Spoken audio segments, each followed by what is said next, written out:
Ladies and gentlemen, another week of Birds of a Feather live on ATD Radio. We are on Facebook, Twitter, YouTube, Instagram, Twitch, coming at you.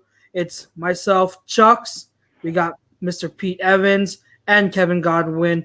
And on the ones and twos producing, we got Vespi here for the first half of the show. And then we will be joined once again, as usual, by Mr. Ryan Brodo, the bro, coming at you on Birds of a Feather. Our sponsors this week, our doc, Paul Vidal, Specialized Physical Therapy LLC.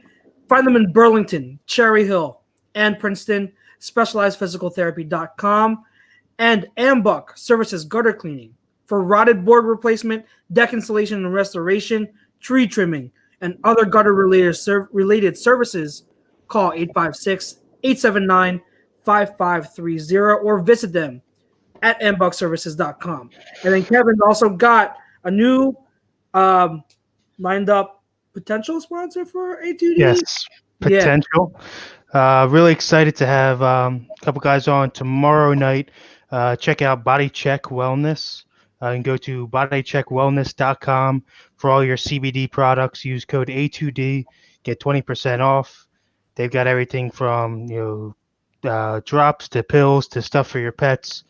Get rid of all your aches and pains. Check out Body Check Wellness. And tomorrow at 7, we'll have Riley Cote and Todd Hermans on to give you a little bit more information about them and what they've got going on over there. Really excited to have those guys on. That's some awesome stuff. Great names. If you're a Philadelphia fan, Flyers fan, Eagles fan, you know them pretty well.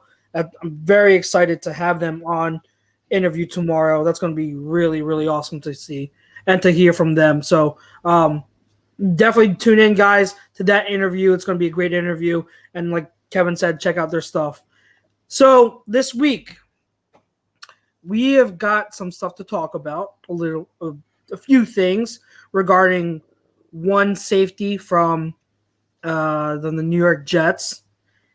We've also got the first show of we started a new series. So we like to do, in the summertime, when there's no football going on, we here at A2D like to do series.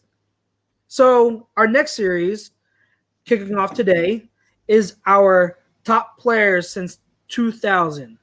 And we will be tackling the quarterback position first tonight.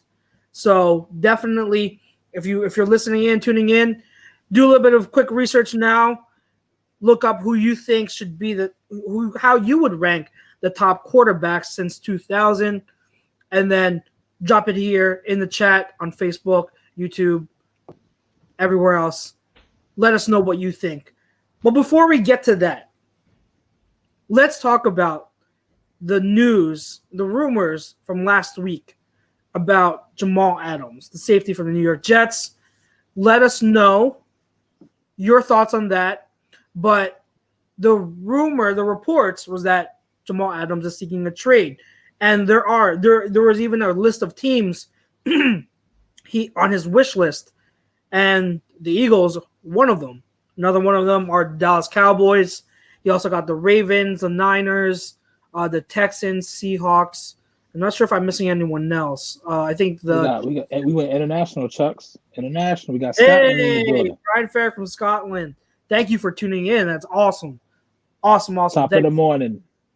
I'm not even gonna try to speak anything. Scott, I don't even know where to start, so I'm not even gonna try. But like I said, before we get into the QB ranking stock, guys, what do you think? So there's a few things to talk about. I know there have been some trade scenarios that have been put out there. ATD has been posting them. I know one came out today from Fansided. The other one was a hypothetical. I forget who put it out there.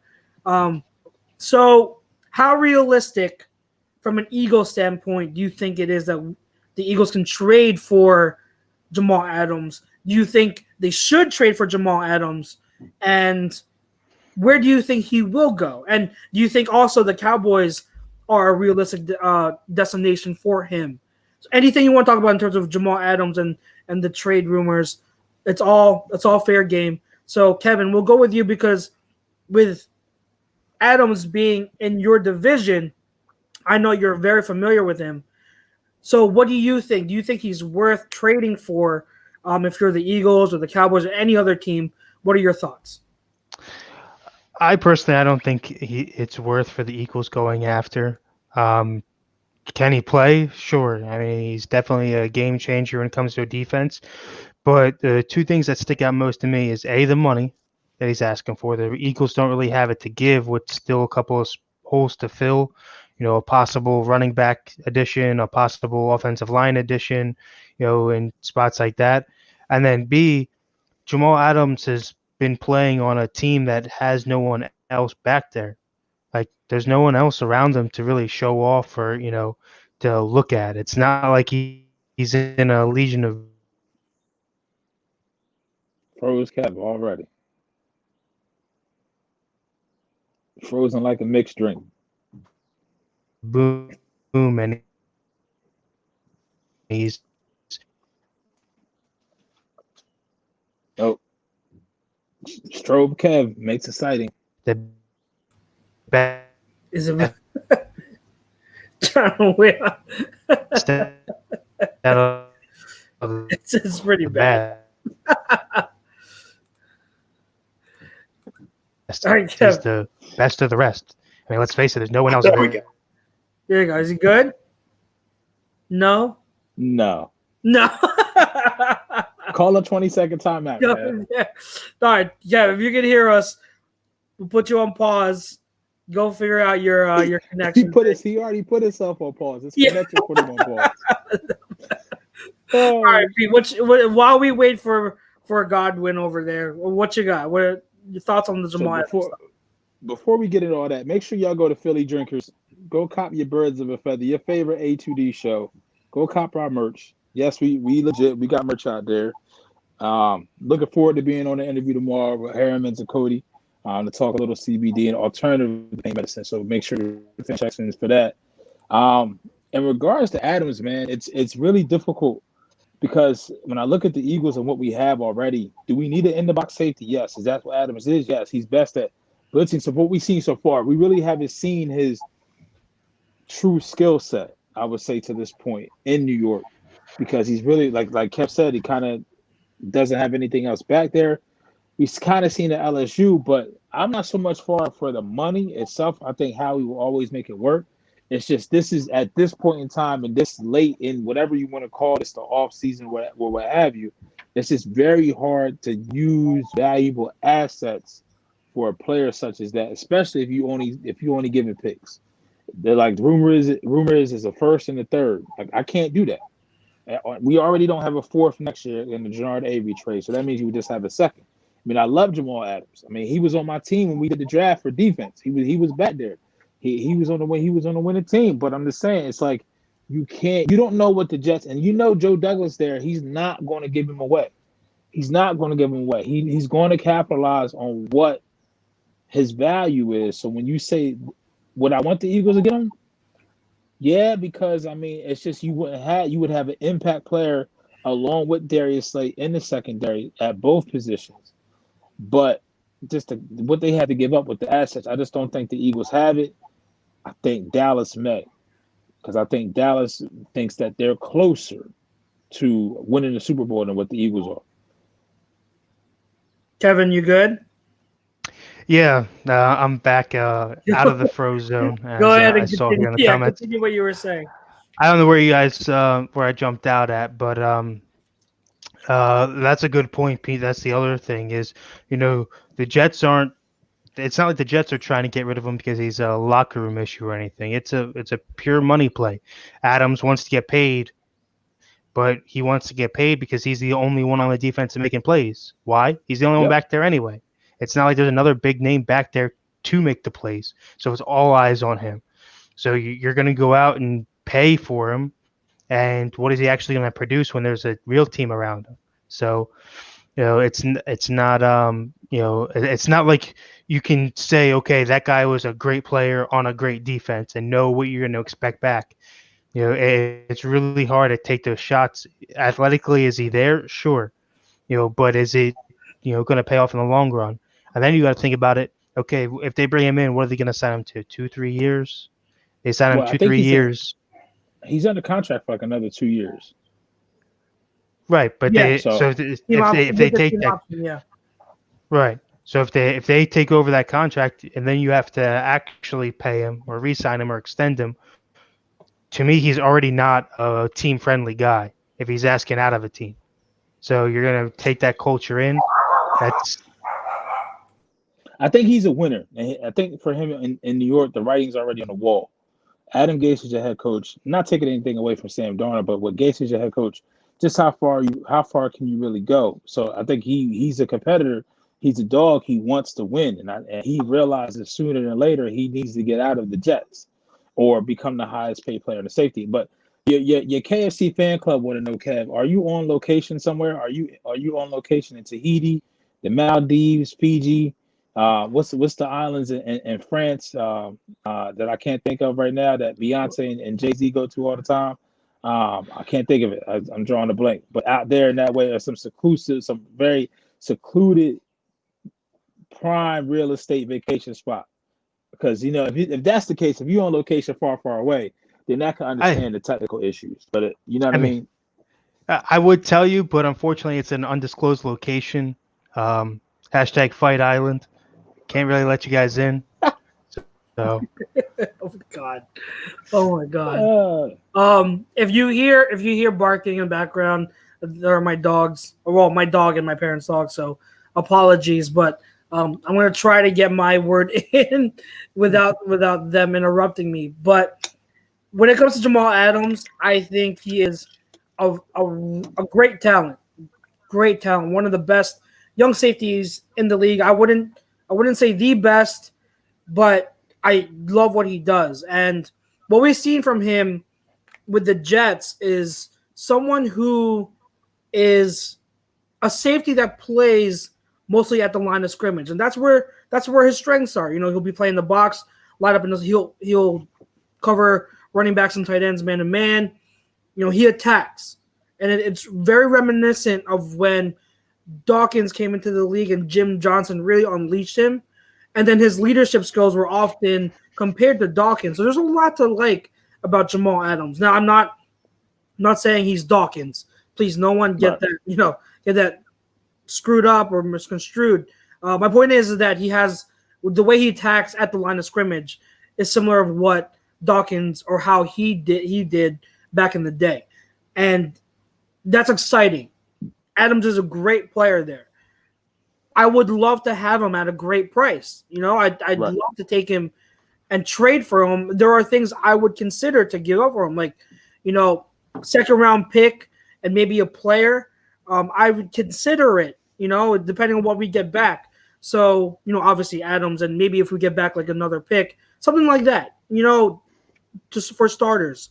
So I'm not totally against trading for Adams, but I think all the people that jumped on it and said, "Oh, like you have to trade for him," you can't pass this up. I know Brinkman, our native hothead here at A2D was all like, "How he's a loser, he's not going to trade for him, but he should." Blah blah blah blah, all that.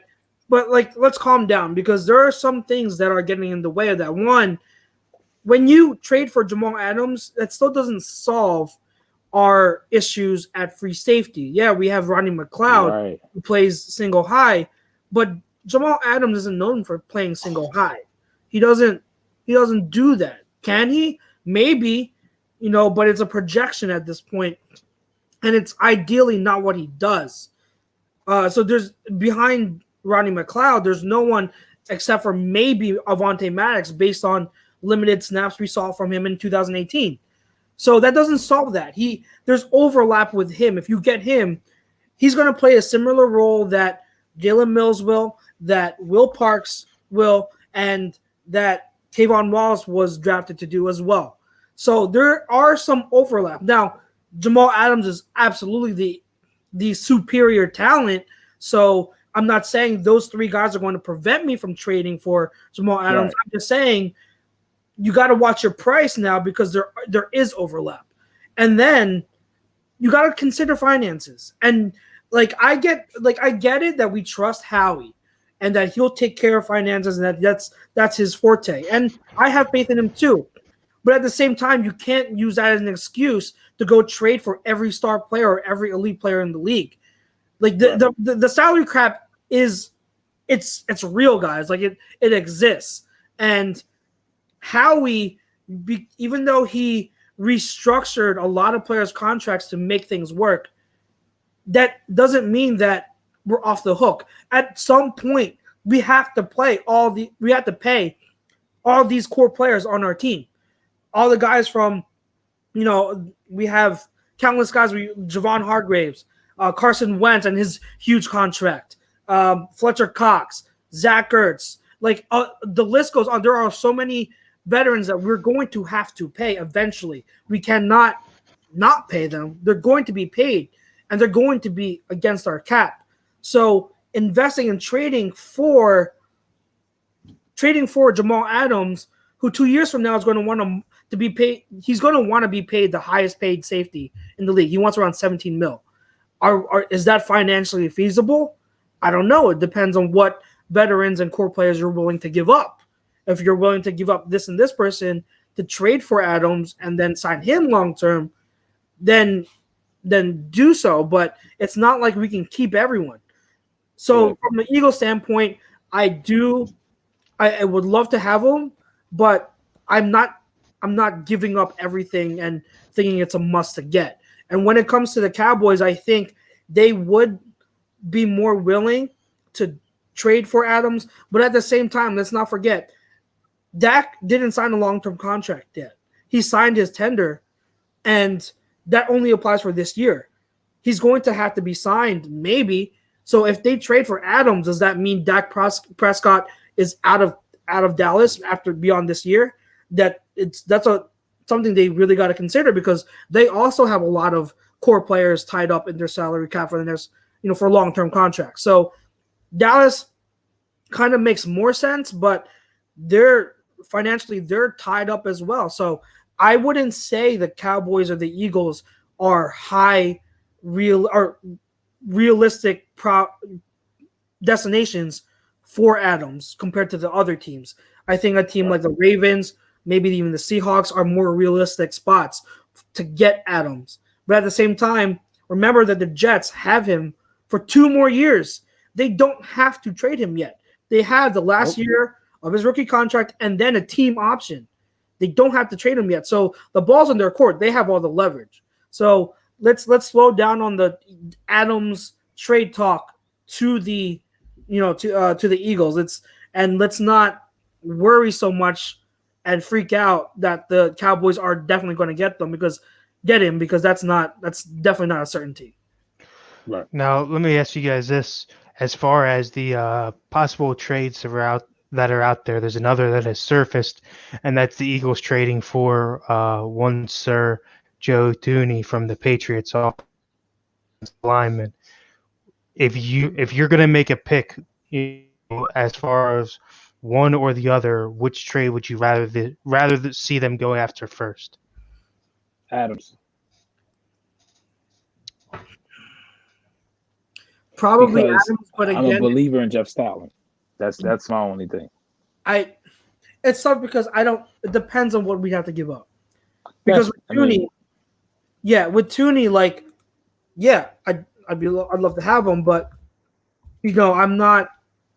I kind of, like you said, Pete, I do have faith in Jeff Stoutland, and based on how Trey Thomas talks about Matt Pryor and his breakdown, I'm not giving up the farm for a replacement at guard if Matt Pryor is going to be okay. So it really just depends. It's tough for me to answer that. And then let me add, so to answer your question, Kevin, the fam out there, let us know in the comments. I see the comments is rocking right now.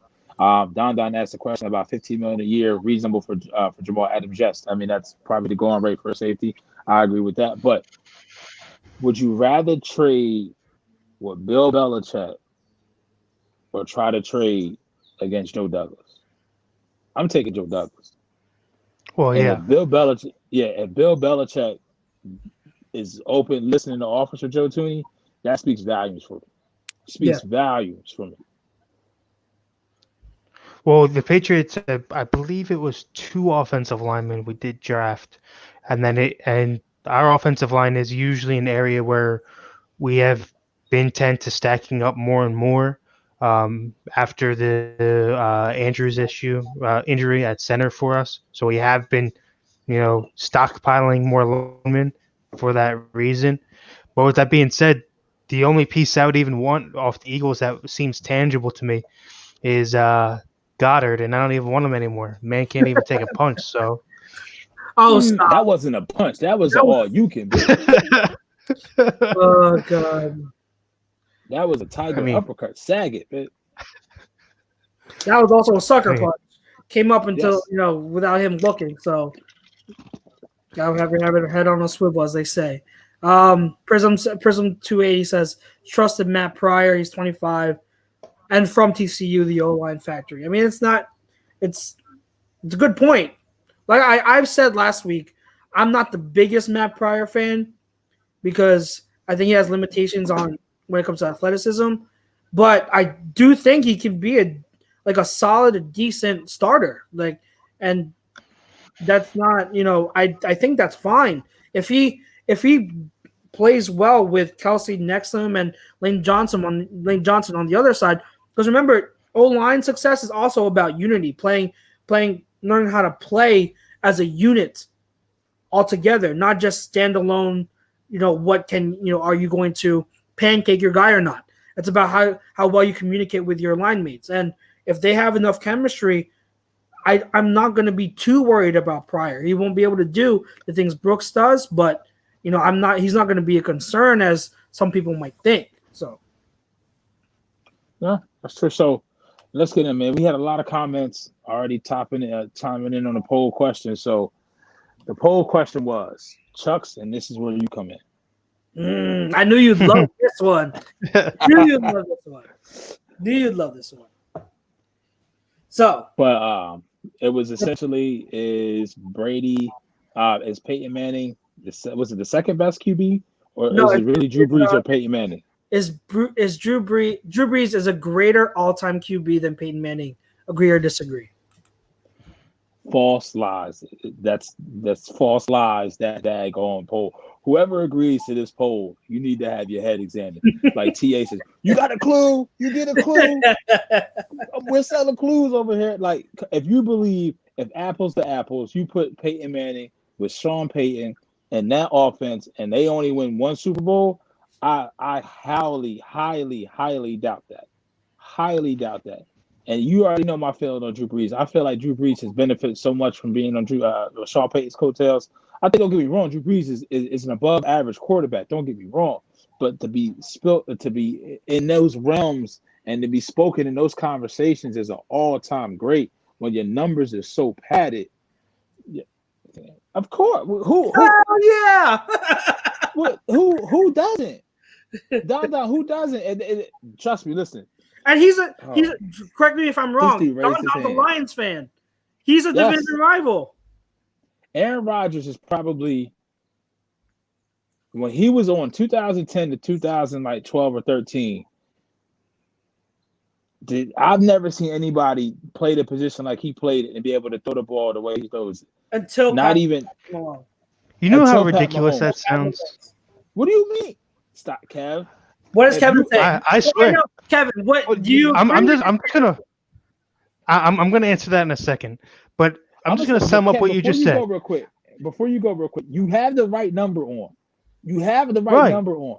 But trust me. Trust and believe. If Belichick had his way in 2009, 2010, if he could trade the name on the back of that jersey for the same number in Green Bay, trust and believe he would have did it. He would have.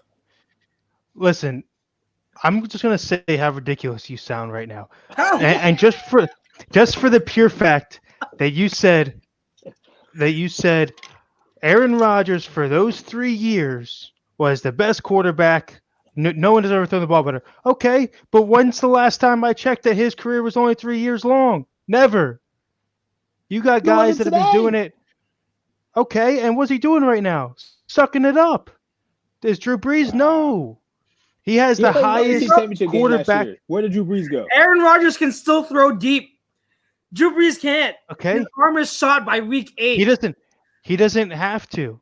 Brady doesn't throw deep. A lot of quarterbacks aren't throwing deep. Just because you have a nice big, just because you have a huge big, Hail Mary ball doesn't make you a more of an elite talent than somebody else. If that was a conversation, Don's Matt Stafford would be in the conversation. You wanted me to keep and he's going? not. Okay, if you wanted me to keep going beyond an arm, let's talk about it. All right, mobility. Who can make plays with their legs? Aaron Rodgers in his prime over Drew Brees any day, and he still can. Okay, let's talk about accuracy. How about the height? Drew Brees has the accuracy. He holds the record. So does Aaron Rodgers. 30 yards. No, he doesn't. He does not. You can't say Drew Brees is miles ahead of Aaron Rodgers in accuracy. You can say they're about even, but when you're number one and the other person, when somebody's one and you're not, you can. Because Sean Payton designs these receivers to be open all the time, and therefore his passing percentage is high. Doesn't mean he's. So you're going to fault him for that? It just means he throws it. I'm not here to play. I'm not here to play what ifs. I'm not here to say, hey, if somebody else. That's a fact. Yes, you are. That's a fact. You're saying.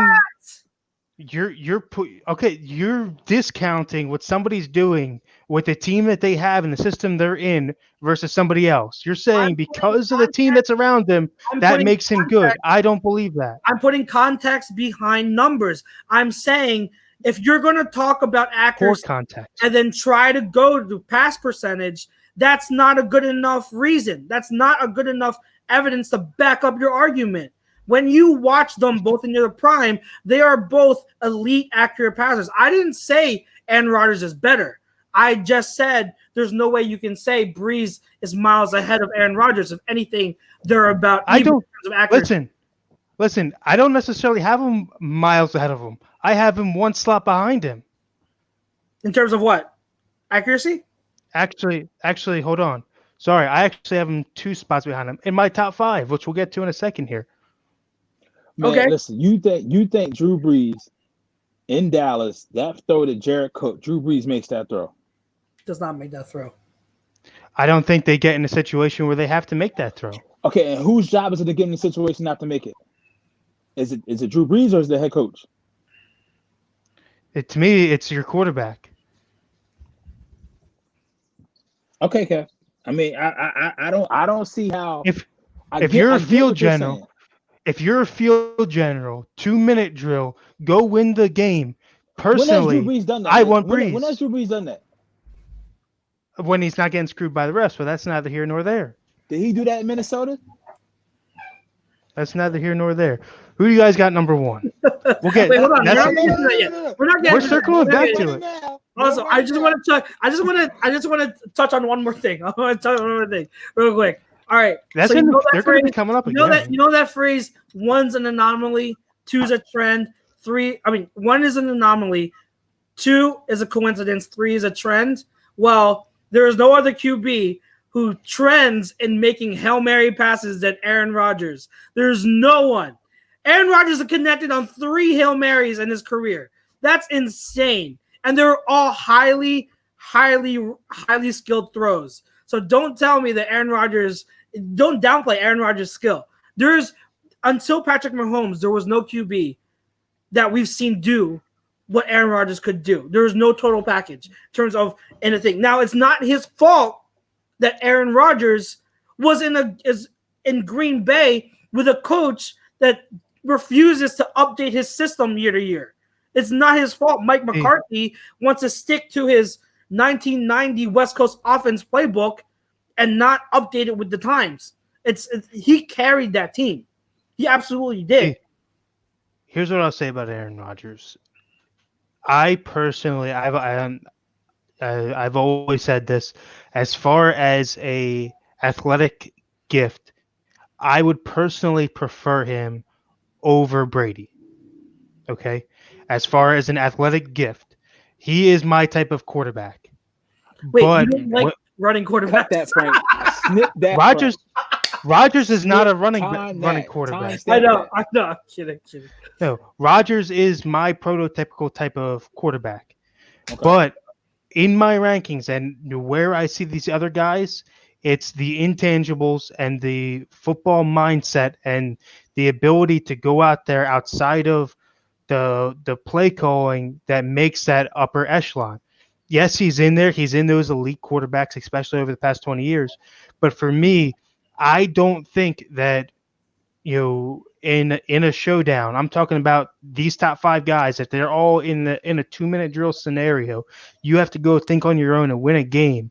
I don't think he's going to do it more than Brees or better than Brees. I think that his arsenal in ability as far as remember Vince Carter in Toronto. You got like it's oh, you can't say that and then you I just did. Drew Brees outside of the Eagles in 2013 here in the Link when he came back against Nick Foles. When has Drew Brees come back in the playoff game? In the fourth quarter to either take the lead or win a game. Did I say just playoff games? Oh my God! We're talking about careers. We're talking about 20 years. We're not talking about 3 games in the playoffs, 2 of which that he couldn't play outside. If you put Aaron Rodgers in that dome, and let's not even count the fact that he plays in Atlanta in the dome and all warm weather, and you put him with a mind like Sean Payton and the running game that he had and the offensive weapons that he had year in and year out, you put him with a Jimmy Graham. They're winning more than one Super Bowl. And I can't say the same if you put that year that Green Bay won the Super Bowl as a wild card. We never seen Drew Brees going to run like that. Until the past 3-4 years, I wouldn't say that Atlanta or the New Orleans has been head and shoulders offensively, weapon wise, over the Packers. No, it's because the defense sucked ass and they offense put up numerous points and numerous stats is why Drew Brees is taking over the lead in every leading passing stat because they were always coming back from behind because their gains are like 42 to 45. But nobody wants to talk about that. I mean, I see your point for doing what you're doing. I'm just happily here to tear it all down. That's all. I personally, if you're saying, hey, you have to go win a game, I want Brees. Oh God. Okay. All right. God. Prism says here one of Rodgers' Hail Marys against Seattle was a sham call with Band-Aid refs while the real refs were striking. Prism, you got it. That's a touch interception. That was no, you got it backwards, Prism. That was Russell Wilson's rookie year throwing to Golden Tate against the Packers where the Seattle won. That wasn't one of Rodgers' Hail Mary passes. Yeah, that was the touch interception. Yeah. Where they called it both on the field. Called touchdown, the other one called interception. Yeah. Yeah. And I'm pretty sure it ended the game that way. They're like, wait, we don't know what to do. Yeah. They had and the real refs came back the next week. Yeah, that was with the fake refs, the holdout refs. That was fun. All right, so let's do this. Let's get into our rankings. We're half hour in, so good time to start. But we're gonna do it. We're gonna go reverse. Let's each say who we have at number 5, and then we'll take a look at that, talk about it. Then we'll go to 4, and so on and so forth. Before we do that, though, let's make clear how we did our rankings because, it was interesting talking about it and how you wanted to go about it. So Kev said, pretty much just do it however you want. So the way I did it was the way that I like to do rankings, and I like to leave out not completely, but I like to leave career stats out of the equation for the most part. And I like to, because what that does is it kind of just looks at their talent, and I want to exclude them from the situations they were in and the teams they're in and look at just their talent. So I based it not on career and career accomplishments or career stats. I did my rankings based on just how talented that QB is and their ability alone. So it doesn't matter if you played 1 year, 2 years, or 10 years, 15 years. I'm looking at it all equal. If they were in their prime, who do I feel is the better talent? And that's how I rank them. So I personally did I did a top 15. Now, my 1 to 8, they're pretty firm, but 9 to 15, they're very like toss up. So I don't know how I would rank 9 to 15, but 1 to 8 I'm pretty sold on. And then so we'll go 5 to 1 each of us, and then we'll do I know me and Kev both have other, we went a little further, so we'll both tackle our other guys. But how did you guys rank yours? And we're only looking at the top. We're going from 2000 to present day football. Yeah, 2000 is present day. Past 20 years. That's tough. So for me, I went off of the collective careers within those 20 years, stripped back a bit. So I looked at what that quarterback did in those 20 years and what they contributed to their stat line. I looked at their physical playability, their mindsets, their ability to go out and win games. And then I looked at what they had around them and kind of took that away. And I try to, level the playing field a little bit. You got to remember in this time frame, you've got receivers like an Owens, like a Moss, like a Michael Thomas. I tried to take them out of the equation and said, okay, side of those big receivers, in their tenure, what else did they have? Did they, build teams around them or build up players around them with their ability? And that was an added factor for me. But I only gauged it off of what I've seen, not, anything prior to 2000 and not projections ahead of, where I see players ending up in their careers. Okay. All right. So, Pete, how about you? Well, I'm doing it off of talent. It's a blend of everything. It's a blend of tangibles, winning a big game, being able to come back, and how much a defense tries to stop you and what you're best at as a quarterback. Because you could be a decent quarterback and have a whole bunch of talent, which makes it easier because you have different options and different routes you can go with the ball. But for top 5 and then over the last 20 years, I have to necessarily look at what is it that quarterback did well that makes them elite, and no matter what a defensive coordinator tried to do to scheme to stop them, and they always didn't have the most talent, or they may be years where they had great talent, but where they had the ability to go ahead and overcome that and still be able to perform at an elite level. All right, sounds good. Nathan Peterman. EMA.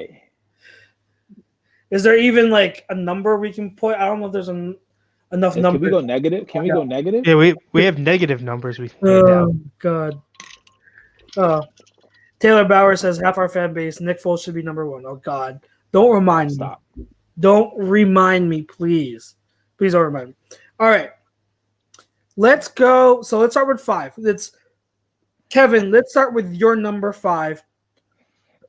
Who do you have?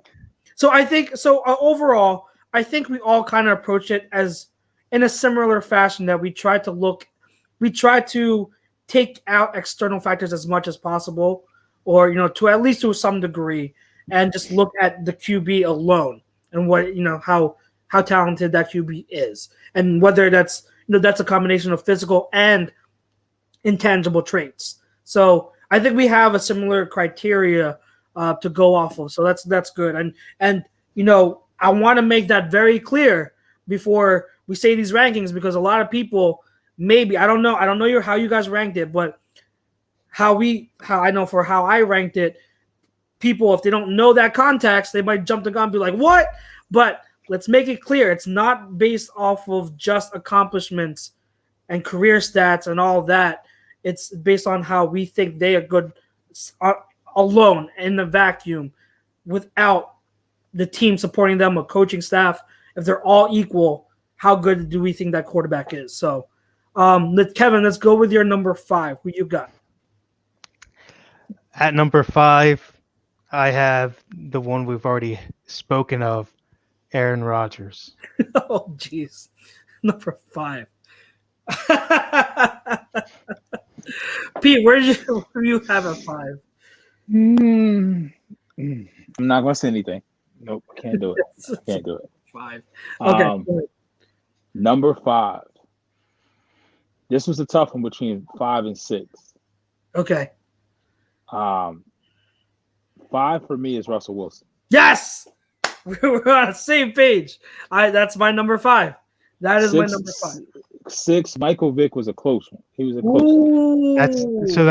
That's my 6, Pete. Ooh. And I miscounted when I made my list here. I miscounted and like I did 2 sections. What I thought was 5. I had Vic thrown in there. I had him right in that conversation, but I added 1 extra, so he was my 6. Ooh, close. That's very good. Vic is so okay. I will. You know what? Let's talk about Vic later. I do want to get back to Vic, but we'll talk about him later because I want to just stay for now on top 5. But all right, so me and Pete, we both got Russell Wilson, and Kevin has Aaron Rodgers. Number 4, Pete. Let's start with you. Who you got 4? Number 4, last 20 years. Oh man, I'm gonna go Big Ben, man. Big Ben, number 4. Number 4, Okay. like it's not flashy. We talk about extending plays. It doesn't look as graceful as when Pat Mahomes does it, or when Aaron Rodgers does it. But the dude, he got 2 chips, man. And that last chip against Arizona, which really should have been the All-Pennsylvania Super Bowl because we blew it in Arizona. Oh, we should, yeah. Game.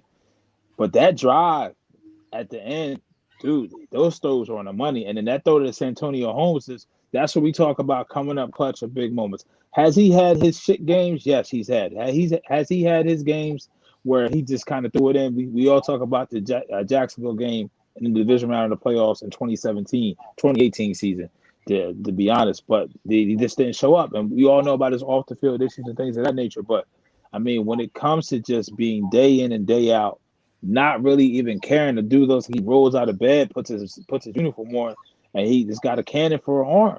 A cannon for an arm. He could do it. He's played hurt, and he's played through everything. Played in a tough division, and, I mean, consistently puts up numbers, and he got 2 chips. So, I mean, for me, it's Big Ben at number 4.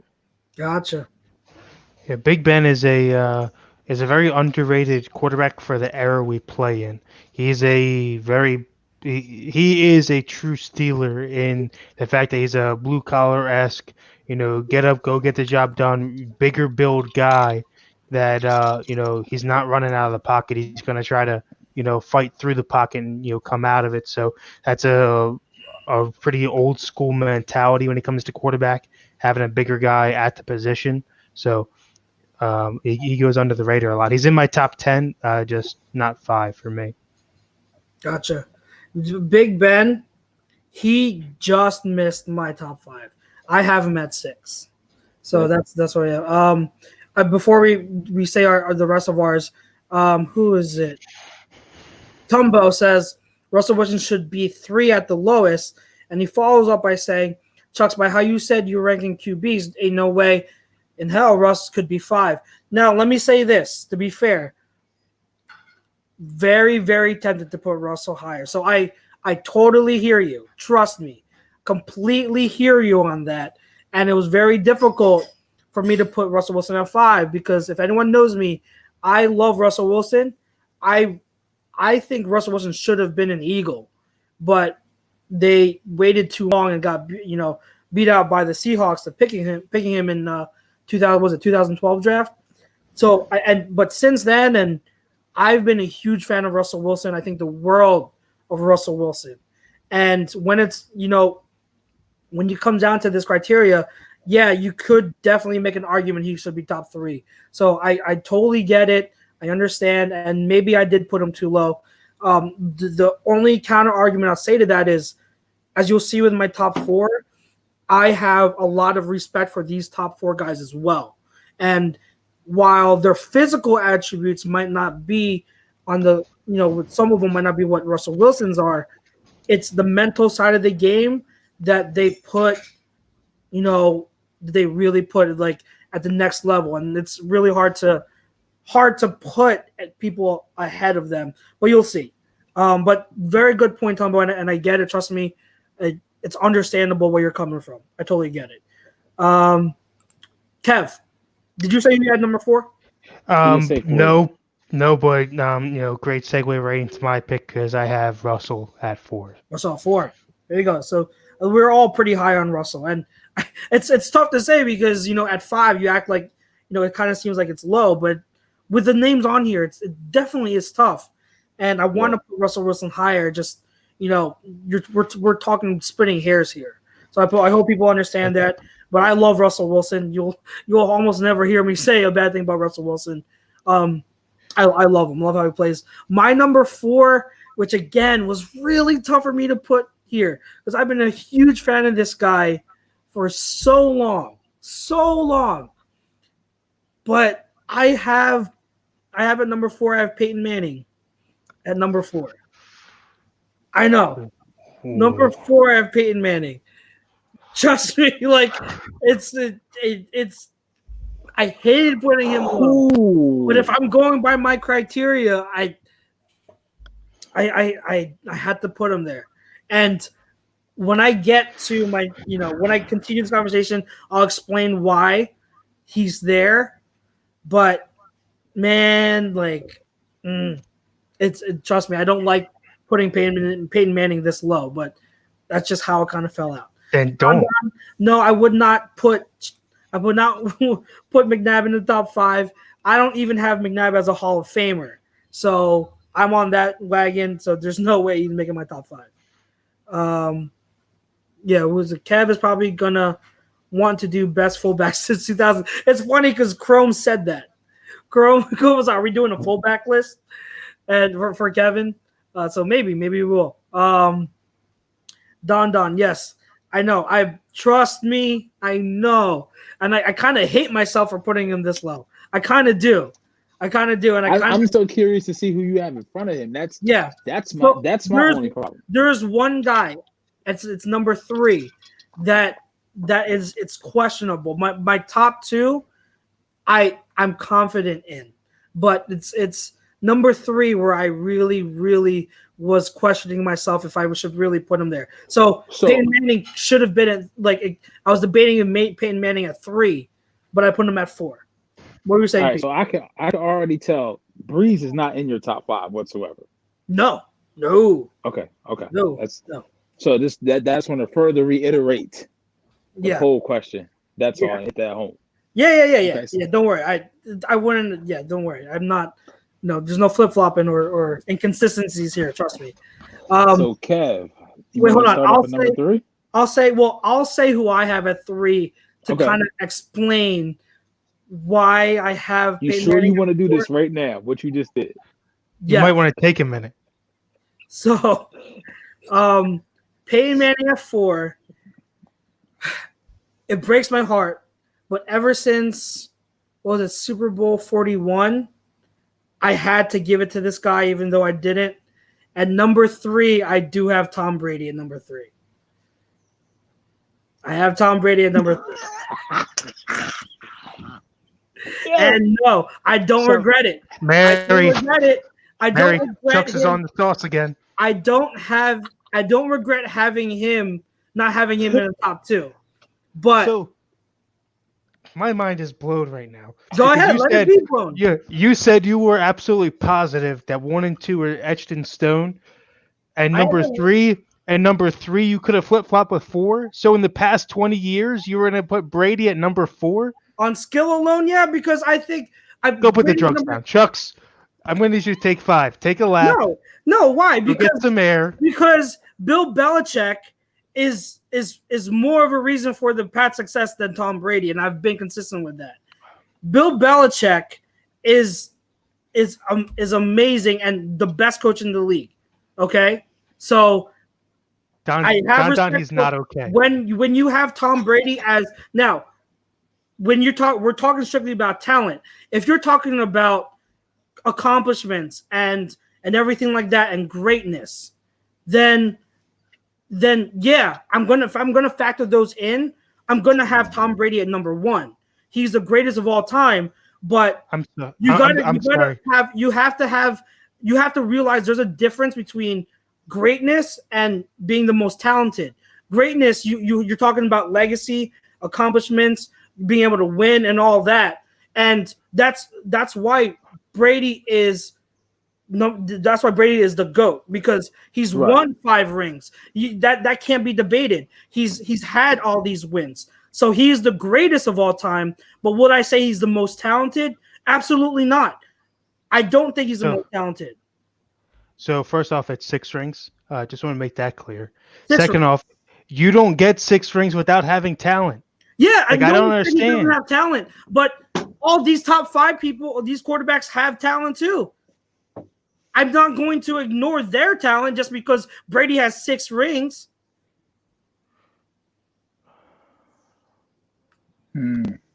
Pete, am I? I can't even fathom this. Am I? Who do you have, Pete? You're upset because you think that Brady, since he has 6 rings and he's your boy, should be number 1 on every single list. But that's not I don't. true. You just said earlier. If it would come down to it, if you were to come down to it, you would pick Aaron Rodgers over Tom Brady because Aaron Rodgers is a type of quarterback that you look for. Am I correct? Pete, did he not just say that? I said, and I quote. Did you not just say that? I said, and I quote again, that Aaron Rodgers is a type of quarterback I would want on physical ability alone. But to me, he is mentally nowhere even close to the ability that Brady is. Does Brady extend plays in the pocket? No. It took him 20 years to break 1,000 yards rushing. We've got 2 quarterbacks that have done that in a year. We've got hundreds of players that do that over, course of 3-4 years. I realize that, but it's his ability. He's got the fastest arm speed to get the ball out of his hand and into his receivers, into the receiver's hands. He has the most game-winning drives. He's got the most come from behind wins. System helps with that, and I know there are a lot of people that again. So now we're going back. We're going back. No, Chucks. Hello, Chucks. We're going back to the fact that you're discounting a player's ability because of the situation they're in. You're putting. I'm not discounting. Yes, you are. You're putting Aaron Rodgers on a pedestal because he was sitting there with McCarthy, and you discount Belichick and Brady. That's ridiculous. Then you got to do the same with all the other quarterbacks, including. That's what you're doing. You're doing that, not me. I'm doing it because I'm a realist. Football, because coaches matter in football. And I'm sorry, Mr. Brady. I'm sorry, Mr. Brady. You're not good anymore because you happen to have a handcuff that was good. So those aren't your rings. Go put them back. Sorry, you can't have those. So Chucks, based off of your criteria, the only thing I know you didn't come to that decision easily, but a couple of comments ago, Tumbo said, if that's you basing off of talent, how could you put Russ at 5 and put Manning and Brady ahead of them as talent playing the position? No, because this is where, this is where the point I was trying to get at was, it's tough. It was tough to put Russell Wilson that low. The reason why I did is because when I'm trying to put together everything like intangibles, mental skill and physical skill together, I'm trying to put it in a whole package. And with Peyton Manning and Tom Brady, I think mentally and with intangibles, they edge out Russell Wilson. And I think that Russell Wilson edges out them in physical talent. But overall, it's like by a hair, where if I'm putting, like, I'm trying to make my point clear. If I'm saying like a Madden rating, right? And I'm I'm calculating their overall rating, and I have to take into account everything, physical talent, like arm strength, all of that, whatever. If I have to put that together, I think Tom Brady and Peyton Manning barely edge out Russell Wilson overall, just all put together. Now, again, I could be second guessing myself next week or 2 months from now and be like, nah, I think Russell Wilson's better. That's what made it so tough. Now, when it comes to Peyton Manning, Peyton Manning to me is the most cerebral quarterback ever to play position. I was a huge fan of Peyton Manning when he played, and I hated. I was someone who believed that Peyton Manning was better than Tom Brady for a long time, However, when Super Bowl 41 came, and I saw Tom Brady make that comeback against the Falcons, that's when I was like, all right, I can't deny it anymore, even though I hate admitting it. Tom Brady is intangibly he's better than Peyton, and he's just a better quarterback. I can't deny it anymore. So I had to look at it and say, like, Tom Brady, one of the best competitors ever to play the position, a phenomenal, in terms of mental processing, knowing the system, just being so smart. So when you put it all together, and Tom Brady, none of these guys, neither Manning or Brady, are like running threats. But to what you said, Kevin, I want to slightly disagree when it comes to Brady not being mobile in the pocket. Brady has some of the best pocket mobility ever. And when I say pocket mobility, I'm talking about footwork to avoid the pass rush and navigating with slight movements in the pocket in order to make the throw needed. So when it comes to that, Brady has it over Peyton Manning too. Peyton was never like the most fleet of foot in the pocket. Like his stance was awkward. If you go back and watch him. So if I'm debating between the two, I guess I have to on overall skill and talent, I have to put Brady over Peyton, even though I hate saying it. Don, he says, so Chuck says, Tom Brady wins a championship with the Bucs. Will that do it for you? Not necessarily, because I'm talking. That's 7. Huh? That at that point it's 7. Prism, don't worry. I'm not putting Wentz top 2. Calm down. But no, because again, my argument has never been against Tom Brady not being the greatest of all time. People have to learn the difference between greatness and talent. That's different. It's different. Someone can be the most talented player in team sports, but because of situation, they don't have the career stats or accomplishments to be the greatest. So, everyone that's like thinking I'm out of my mind. Well, maybe you should really think deeper about how you view players in football about a team sport.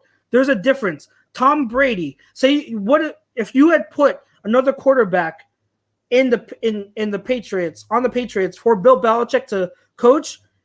Is none of those quarterbacks are winning the same championships that Tom is? Like they could have. You can't tell me that guys like in the same my top 5 would have the same success that Tom had. They would. I honestly believe they would. So like if you put Aaron Rodgers on the Pats in his prime, they're winning championships. They're winning. You're winning chips, but Aaron Rodgers is not as mentally strong as Brady. That's the difference. So I get the dependency is a lot higher. I hear that, but at the same time, a lot of Tom Brady's success too has to do with the fact that he knows that system so well. But what Aaron Rodgers' strength is to counteract that is his playmaking ability. His ability is if the play is breaking down, he's going to make something on his own. He doesn't need Belichick to scheme something up to make a play successful. He can make a play successful on his own if needed. So again, I'm splitting hairs with my top 5. So I get it. And people can knock me all they want, but I challenge you to look deeper and challenge how you think about greatness and talent when it comes to quarterbacks or football players in general. What are your top 3? My biggest issue with that is if you go back and you truly look at tape on Brady and how he conducts the offense, is Belichick is more of a defensive-minded coach. When it comes to the offense, he has leaned on a lot of coordinators over the past 20 years, one of them being in Brady's biggest rival in Josh McDaniels. They have fought numerous times on the sideline to where Brady has called plays. Like, it may be out of a playbook that Belichick approves and says, hey, go ahead and use these. But he himself is conducting that offense and calling his plays, and especially in tight situations, and going out and winning the game for them. To me, Rodgers is not in that category. Can he extend plays? Yes. Can he go through deep read progressions when things start to break down? Yes. Can he get out of the pocket in order to do that? Yes. But to me, the difference is when a quarterback knows that no matter what, I can't waver. I have to stand here because I can't run for 20 yards out of the pocket. I've got to stand here and put the ball on a laser and deliver a ball right to the receiver's chest, knowing they probably can guess this play, because this is what we've been doing all season. The same grouping of stuff. I can't fall back and know that I'm going to hit a Hail Mary. I have to deliver accuracy. I have to deliver, all the intangibles, the quickness out of his hand that he has, that puts him, to me, miles ahead of where you've got him ranked at. Pete, who's your number 3? My number 3. Oh, Go go ahead. ahead. Wait, Kevin, did you say your number 3? No, No, Kevin didn't say it. Oh, Kevin, who's your 3? my number 3 is Drew Brees.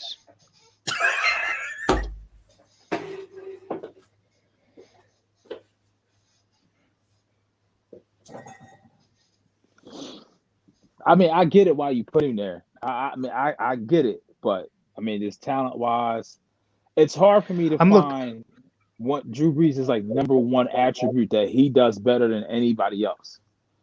That's for me. That's what it's hard to find. Well, part of what put me in there, put him in there for me, is the same reason why I continue to put Brady higher than everybody else. Is longevity and availability played a factor into this for me too.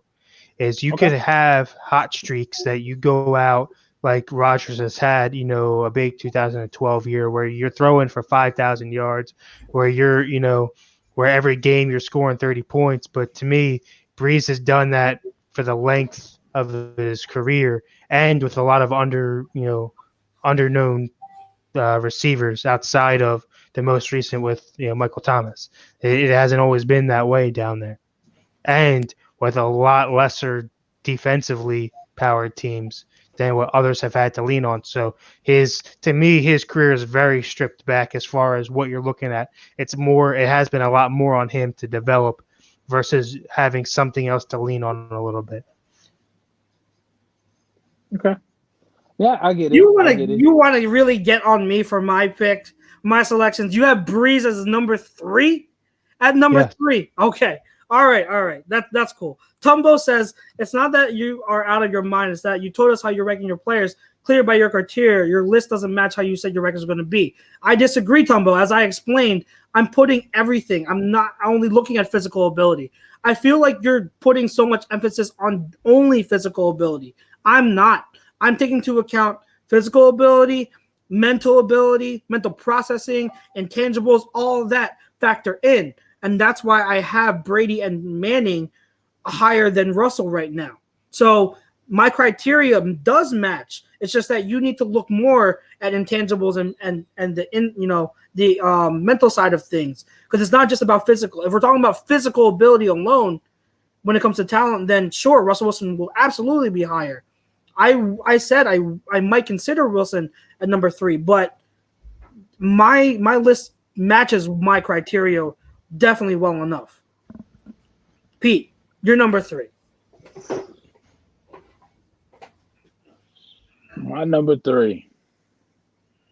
Oh wait, hold on. I saw this one. Prism says Bill was 5'11" with Drew Bledsoe. Hey, Kevin, what was Bill Belichick's record when Tom Brady went down with an ACL that year and had to play with Matt Castle? 11-5. Thank you. 2008. Thank you. I rest my case. Go ahead, Pete. Oh man. At number 3, when I look at everything in the quarterback position and in the area that the game of football was played, and I take this person, and this is going to be reference to my number 1 overall as well. when I look at how the quarterback position is played, and when I look at where they played, and if you take that person from that team where they still have had maybe not the same amount of success, but some level of success in a different environment, a different scenario, then yes, I believe this person would have had different success, different various levels of success, maybe if not more. But at the same time, when it comes up, his clutch gene just isn't good enough for me to be able to put him in the top 2. My number 3 is Peyton Manning. That's my number 3. I mean, just because we all know the cerebral skill set is there, the way to outthink you, the arm at one point, he's never had the strongest arm, was always timely with his throws and always outsmarted. But it would be those bigger games that he just wouldn't come up clutch, and he did it for years and years and years. But he should have had, if Hank Basket can hold on to an onside kick, he would have had 3 rings instead of 2. And we all can say that very last ring that he got with Denver, that was more so on the defense, and Cam really couldn't, and the Panthers really couldn't find their stride.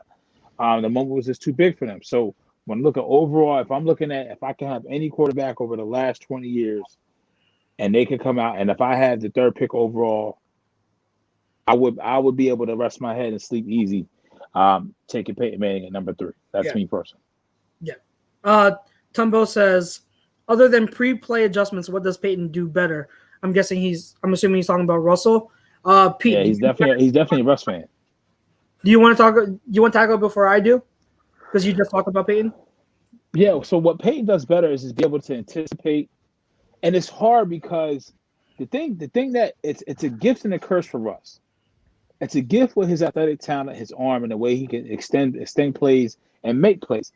It's a curse because you can't, and it's really not on him. You haven't truly seen him and the structure of an offense and how he would operate. And that's really no fault to his. But that does worry me some, to the point where I just can't put him ahead of Peyton. I mean, listen, Russ is a bad man. He's been doing it for 8 years. But Peyton, before we start seeing these 50 touchdowns, when that first year in Denver, listen, Mike McCoy was a nobody. He was a nobody. Mm-hmm. And Peyton put that, the same players was there the year before Peyton got there. And that offense was trash. As soon as Peyton got there, that's what you seen what it was. And we're talking about, you can even go back to his rookie year, his time in Indy. Indy was nothing. It was him and Marvin Harrison. No defense. Mm-hmm. And you saw what he did. I'm not taking anything away from Russ, but Peyton is just on a different level. At his prime, Russ, I would take a in-prime Peyton Manning before I take in-prime Russell Wilson. And it's close. It's very close. Very close. And that's the point. Like, I want to keep reiterating is it's not like we're saying it's definitive and it's Peyton's light years ahead, better quarterback and a more talented quarterback than Russ. That's not the case. It's very close. What Peyton does better in my eyes, like pre-play adjustments, but overall just being a smarter quarterback in terms of knowing what the defense is presenting pre-play and post-play. Like Peyton Manning can read defenses in a second after the ball is snapped. And we've seen it happen. Like I was watching, I think I told you guys last week, I was watching some old games. I was watching the Broncos and Cowboys game from week 5 in 2013 or 15, one of them. And then I was watching more watching more games of Peyton Manning, and what he can do from a mental aspect is just insane. I think mentally, in terms of cerebral skill, there's no one better than Peyton Manning, just on cerebral skill. Another issue with Russell is that, like what you said, sometimes his gift can be a curse. It's absolutely true, and some of it is unfair because he doesn't have a great O-line. So I get that, and so I don't want to put all the blame on him. But there are times when he will run out of the pocket unnecessarily. His pocket presence and pocket awareness, and Wentz has an issue with this too. And I hope he learns from it too. Is their pocket mobility and movement in the pocket is a fault sometimes. Great. It's a fault sometimes. Is instead of using, they could take a page out of Tom Brady's book. Okay, when it comes to pocket mobility, it's not always about just getting out of the pocket. It's about subtle movements and footwork to make sure you avoid the rush and then present yourself with a good platform to throw the ball. with Russell, oftentimes he'll just scramble outside of the pocket, and Wentz will too. And even though sometimes that is to their, a good thing, sometimes it is to their detriment. And I think in terms of accuracy and arm strength, I'd say definitely Russ has better arm strength. I think downfield accuracy, Russell definitely has that too. But in terms of accuracy, pinpoint accuracy and ball placement in the short and intermediate levels of the field, Peyton has it all day on Russ. So that's what I think, in terms of comparing the two, what one has over the other one. Okay. Another thing that I look at, when you're talking about Manning, is just look at the company that he played with and look at where he ended up every year and what he had to play against. It's for a lot of the earlier 2000s before he left the Colts. It was a three-headed monster in the AFC, and that was it. Every year you can guarantee it was pretty much going to be about the same three in Brady's Patriots, the Colts with Manning, and Big Ben and the Steelers. More so the defense with Big Ben and the Steelers. That's why I don't have him with the other two, that I mentioned. But it's time and time again, getting back into that big game. Obviously, not having won it as much, but I think that all of the intangibles that you guys mentioned are right there for him. I think that he is one and Brady being two as far as pre-snap play adjustments, both in reading defense and, getting guys set, obviously the famous Omaha and, his audible ability. And then I flip-flop it. I put him at 2 and Brady at 1 as far as the post-snap ability to read the defense and dissect, a secondary to be able to, of course you do. Use the opposite. Number one on everything for you, Kev. We get it. We know Brady's number one on everything. He's number one in your heart, and he always will be. No one is better than Brady. We get it. Don says Russ did throw that interception in the Super Bowl. I put that more on the play call than I do on Russ, to be honest. I didn't think that was a smart play call. Russ, I bet Peyton or Brady would have known. Listen here. Oh yeah. Yeah, the rub route. Out of here with that. Mm-hmm. But see, Russ, even at that time, and I saw a comment, I think it was Taylor Bowers was going back. He said, listen, that first couple of years when he was there, it was Beast Mode's team. It was Beast Mode in the defense. Russ really hadn't asserted himself yet. So now that Russ has asserted himself, we kind of see this maturation. He still can get there, but listen, he still got to get another ring for me. Like, it's one thing. Now, what's more ridiculous out of this whole list, the most asinine thing is how Russell Wilson doesn't have one single MVP vote to his credit. That's asinine. Yeah, I don't understand how that happens. So the reserve's better than that. Yeah. Yeah, like it needs to come to a point where how they kind of petition for KD to get his MVP back in 2014 in the NBA. Russ needs to get one. Like he deserves one. You know what I mean? So. But you still need to get another one for me. But I'm anxious, Chucks, to see who your number 2 is, who you put in front of Tom Brady. I don't know why. Like for you, Pete, I'd be surprised if you think my top 2 are a shocker. I think knowing you would have known. But so hold on. Tumbo says it was Darrell Bell's fault. No, Tumbo, I do agree. I've always said for that Super Bowl, I don't like the play call, not that because it was a pass. Like, right. I get it. Like, you want to run it with Lynch, but even if they wanted to do a pass, I would have done a play action rollout. That would have been a better call than just a quick slant at the goal line, in my opinion. Like, that's what so I put that more on Darrell Bell than I do on Russell. Russ should have said, screw all that shit and kept it. That's what he should have did. And I saw Don a couple comments after Tumbo said, Russ could have changed the call of the line. He had the autonomy. Nobody would have been in that locker room because they would have won back. They should have won. They were the better team that year. They should have won back to back. And that was a great Super Bowl. Honestly, that was one of the best Super Bowls I've ever witnessed. So I think, honestly, to me, Super Bowl 42 aside, it was the most entertaining football Super Bowl game I've ever watched. Super Bowl 52. Sorry, 52. Yeah. My bad. My bad. I've been calling 50. I've been calling Super Bowl 51 and 41. I've been interchanging them. I kept saying 41. I meant 51 because that's the one with the Falcons and the Patriots. Am I right? Yeah, Kyle Shanahan doing his choke artist thing. That's what I was. That's my fault. I kept saying 41. I meant 51. Okay, and then Tumbo says Tom wasn't dominant in his first 3 years, and it took Peyton like 17 years to get 2 rings. So Russ has time. No, I get it. I'm not. Again, Tumbo, I think we figured out now that you are a Seahawks fan, and you have every right to love Russ and trust us. We love Russ too.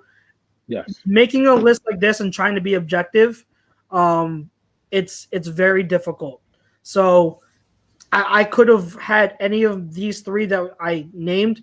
I could have put them in any order, and I think I would have been happy, going to bed. We're trying to split hairs here. We really are, especially and with my top, even with my top 2, all these my 1 to 5 is very close with each other.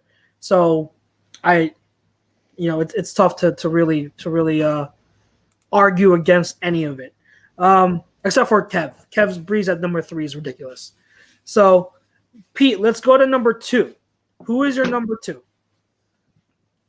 My number 2 is Aaron Rodgers.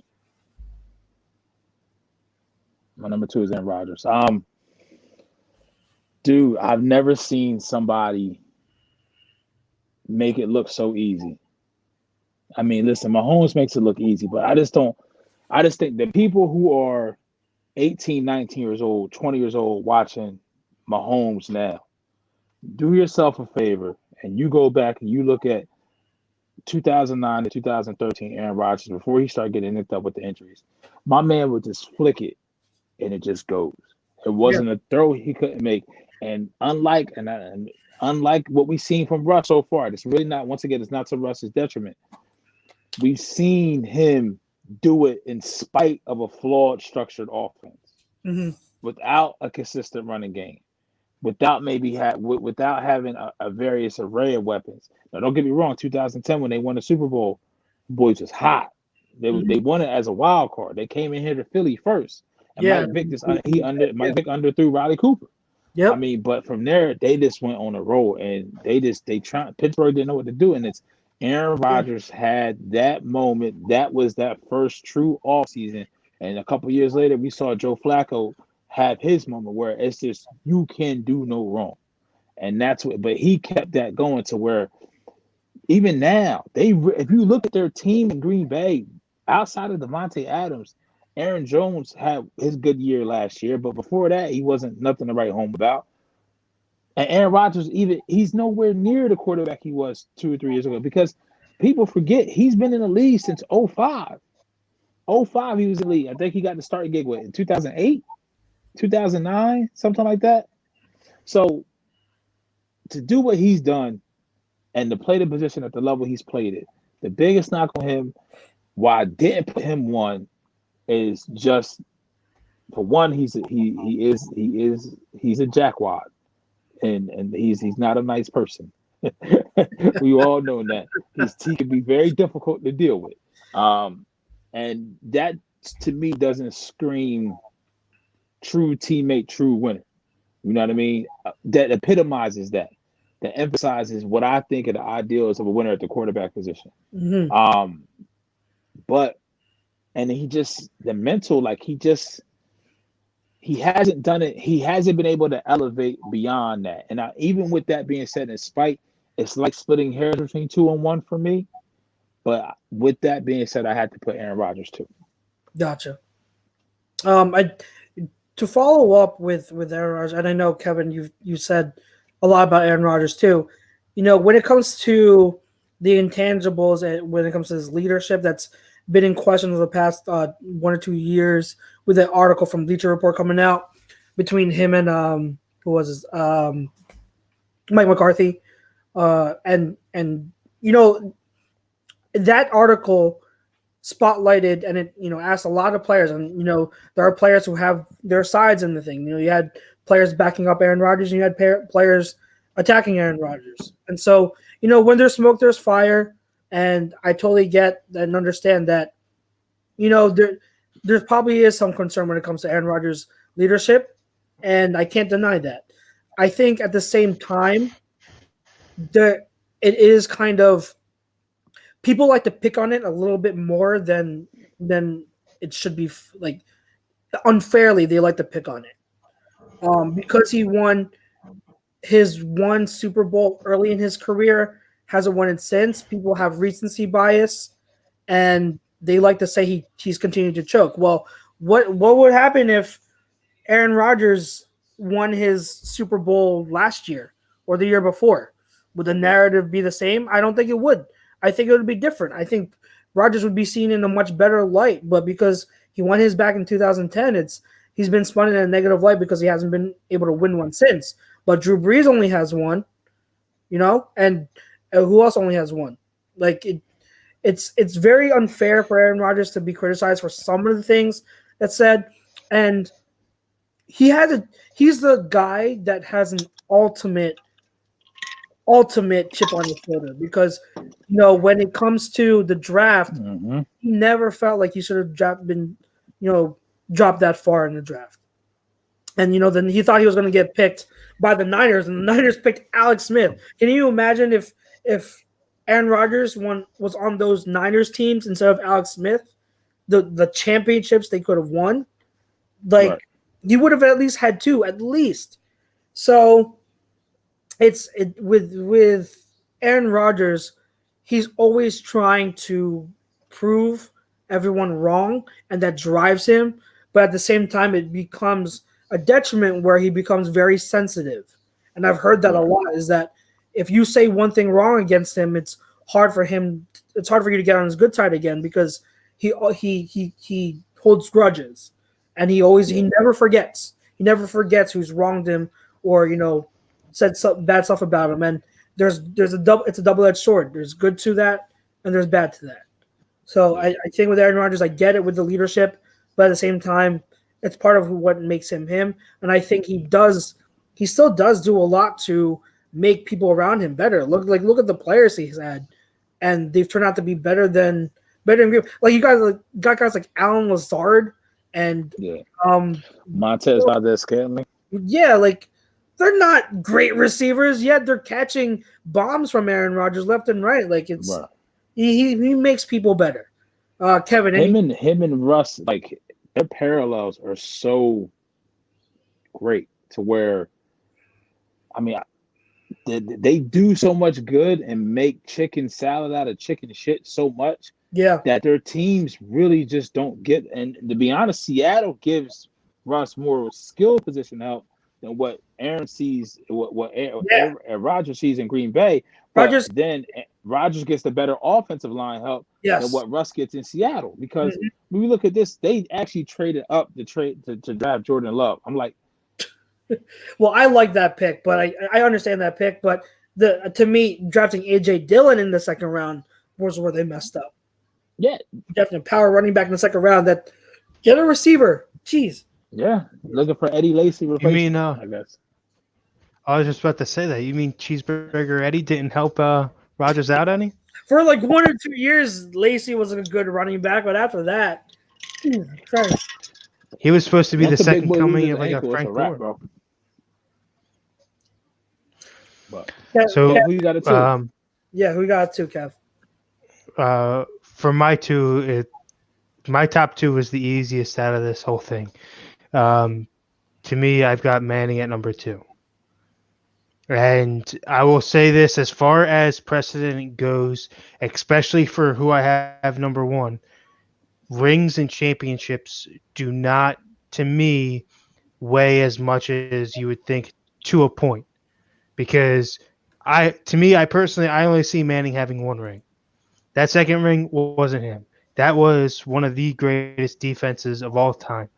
And if we're going off of rings, we're putting a guy like Eli out of the top 5. He's got 2. If you talk about all-time guys, who I think are better talent-wise than some of the guys that we've mentioned, it's like a Marino, got none. You look at guys like a Jim Kelly, he's got none. So that doesn't really weigh on me too much. What does is his ability just to lead men out the gate, and his ability to be an all-around personable talent, like an on-field mentor, and to be able to do it with not much around him. I know he's had a couple pieces here or there at receiver, but nothing to really say that they were also great in their position that leaned the other way and said, "Oh, he only looks good because of Manning."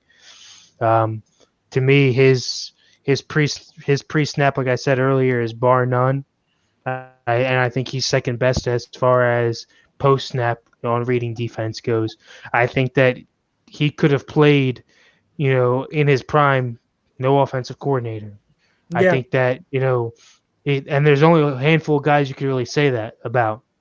Who I have, one is right there with them, and that's what kind of puts these two guys ahead of everybody else by far for me. Is I don't think that Rodgers right now really could have. I think that he could he could win games without an OC, but I think he's too lenient on his big play ability, and his whole game isn't there. I think he's missing a couple holes where the top two guys aren't whatsoever. Okay. Well, Aaron Rodgers can beat you with his legs, where Peyton can't. But I get what you're saying. I totally get what you're saying. Go ahead.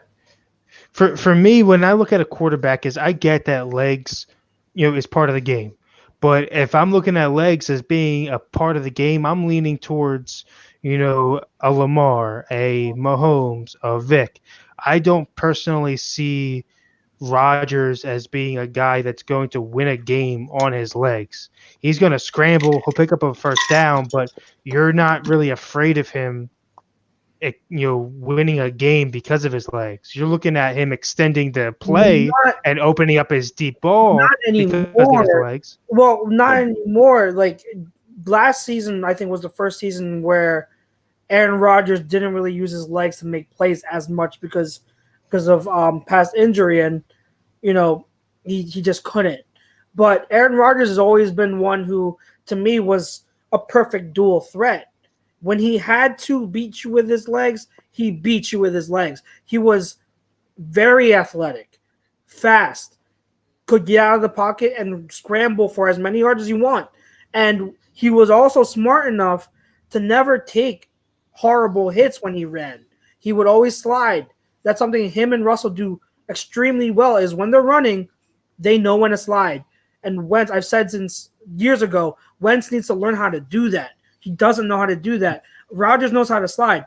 Now, you can dismiss your mobility all you want, but in today's league, where the O-line talent is lacking in comparison to D-line talent and pass rush talent, it's hard to survive if you're a quarterback that can't make plays with their legs and can't extend plays. That's almost now, because we're like 10, 15, 20 years ago, it wasn't as important.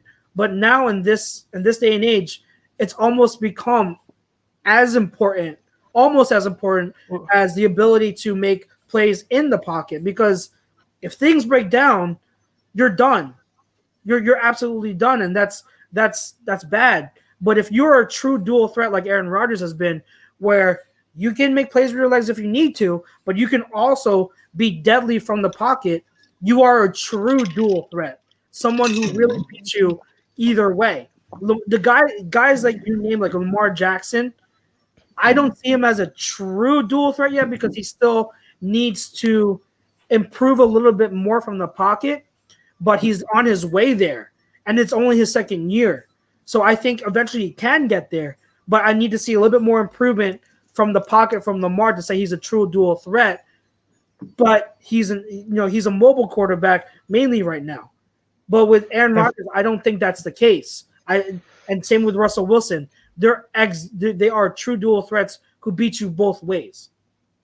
And for me, to play, devil's advocate, one thing that stuck was that 10, 15 years ago, you didn't really have to worry about being a dual threat because, of the offensive line play. Well, look at look at where we're ranking. It's the past 20 years. So I can't say that because a guy had a change in the past 10 is going to be better than how a guy had to play in the first 10. That's the issue with these middle guys. I'm not faulting you. I'm not saying that you're wrong in saying that, but that's where, the weight evaluation sways a bit, is because we are going over such a big span on 20 years. And then for me, for my top two guys not being very mobile, ability to move in the pocket versus extend the pocket is what I consider mobile. If you're outside of it, you're mobile. And my issue is that makes it even harder to be great, is because now you can only beat somebody one way. You have to throw the ball. You can't run. You're not, nobody has to be afraid of you running the ball. So what are they going to do? Drop back in coverage because they know, they don't have to send anyone extra to spy on you like they would with the Rodgers in your case, or Wilson, or a Vic, who is in our top 10 mentioned earlier. To me, that even puts more worth into what the top two guys and me having Peyton at 2 say to them, because you don't have to run. You only have to throw the ball, and you're beating people time and time again, and you're the best, in my opinion, pre-snap to read them to elevate your throwing game. So That's a fair point. I get where you're Chuck, coming did from. you give your number 2? I didn't say my number 2 yet. no. My number 2 is, I agree with you, Pete. It's Aaron Rodgers. Aaron Rodgers is my number 2. And we pretty much just said everything that we had to say. But to your point, Kevin, that's a fair point. And it's fair to take that into account. I think it's in terms of, I say this a lot when it comes to like scouts or even people just evaluating players. There are certain traits that certain people value more than others, and it doesn't make it right or wrong. It's just kind of what you're looking for. I value a running back's versatility and receiving ability a lot higher than a lot of the other evaluators out there, and it doesn't make them wrong. It's just what I look for. And so, to your point, like you put a lot of emphasis on a guy like Brady and Manning, who can excel to that point because they can only pass. That's fair. That's completely fair. I like the option of having the dual threat because I'm not handcuffed to one. If I know that I'm facing a top pass rush, like the year that Peyton won his final Super Bowl, right? Mm-hmm. It was the Broncos and Patriots in the AFC Championship game. The Patriots couldn't do anything about the Broncos pass rush. Brady couldn't do anything. He was struggling all game, and you have to start thinking, if Brady could move and get out of the pocket, make plays with his legs, would that game have been different? And trust me, I'm not saying that, that limits him, because that, for his whole career, because there are games where his mind, his pocket ability did make the difference in other games. I'm just saying specifically for that game. So I get where you're coming from. I think that's a fair point to make. That's that I can't disagree on that. All right. So we good. Our number ones. All right. Do you want to recap who our fours are? Yeah, let's recap our 2 to 5s. Kevin, you go first. So 5, I had Rodgers. 4, I had Wilson. 3 was Brees. And then 2 was Peyton. Pete. 5 was Russ. 4 was Big Ben. 3 was Manning. 2 was 2 was Rodgers. I almost said Brees. What? Oh my goodness. Rodgers. Okay. All right, and then my 5 was Russell. 4 was Peyton. 3 was Brady. 2 was Rodgers. All right. Yeah, man. This is you, man. I'm dying to hear this one. This is my number 1, and I'm loving it. And hey, this is a hot take, and I'm glad it is. I'm glad it is, but if we're based on criteria and we're talking about just the QB's talent, physical talent, Aaron Rodgers Jr., intangibles, and mental talent, my most talented QB in the past 20 years is Patrick Mahomes. Okay. Yeah. Okay. I've never seen anyone like him. And Aaron Rodgers, it was Aaron Rodgers before, but I've never seen a QB like Patrick Mahomes. And I don't know I don't think you guys were at the Super Bowl party at Tom's house. No, You guys I were there, wasn't. right? Yeah. Watching that Super Bowl, and tell me if you guys agree or not. Watching that Super Bowl with the Chiefs trailing and struggling on offense the way they were, and seeing Mahomes struggle but still hang in there all game. And just there were so many third downs. There were so many third downs that could have ended drives and it could have, put the nail in the coffin. But Mahomes kept fighting and kept fighting. He was struggling throwing the ball for much of the game, but he would make plays with his legs. And that's my point with, being a dual threat. He would make plays with his legs when he needed to. I have never seen someone hang in there and then just completely take over the end of the game. And then, Brady too. I will give that thing to Brady because he did that against the Falcons. So, but the overall talent that Mahomes has, the type of throws he can make, he has in terms of arm strength, it's Rodgers and Vic and him. It's unreal. In terms of mobility, almost as mobile as any quarterback you'd find outside of Vic and Lamar Jackson. They're faster than him, but Mahomes can move. His ability in the pocket to read defenses, his ability outside of the pocket to make throws and make plays, it's just unreal. To me, it's unreal. And I get it. He's only been a starting QB for 2 years, but in those 2 years, he's made it to the AFC Championship game and would have been in the Super Bowl had it not been for Dee Ford. And then the following year makes it to he gets hurt in this year, by the way. He got hurt this past year.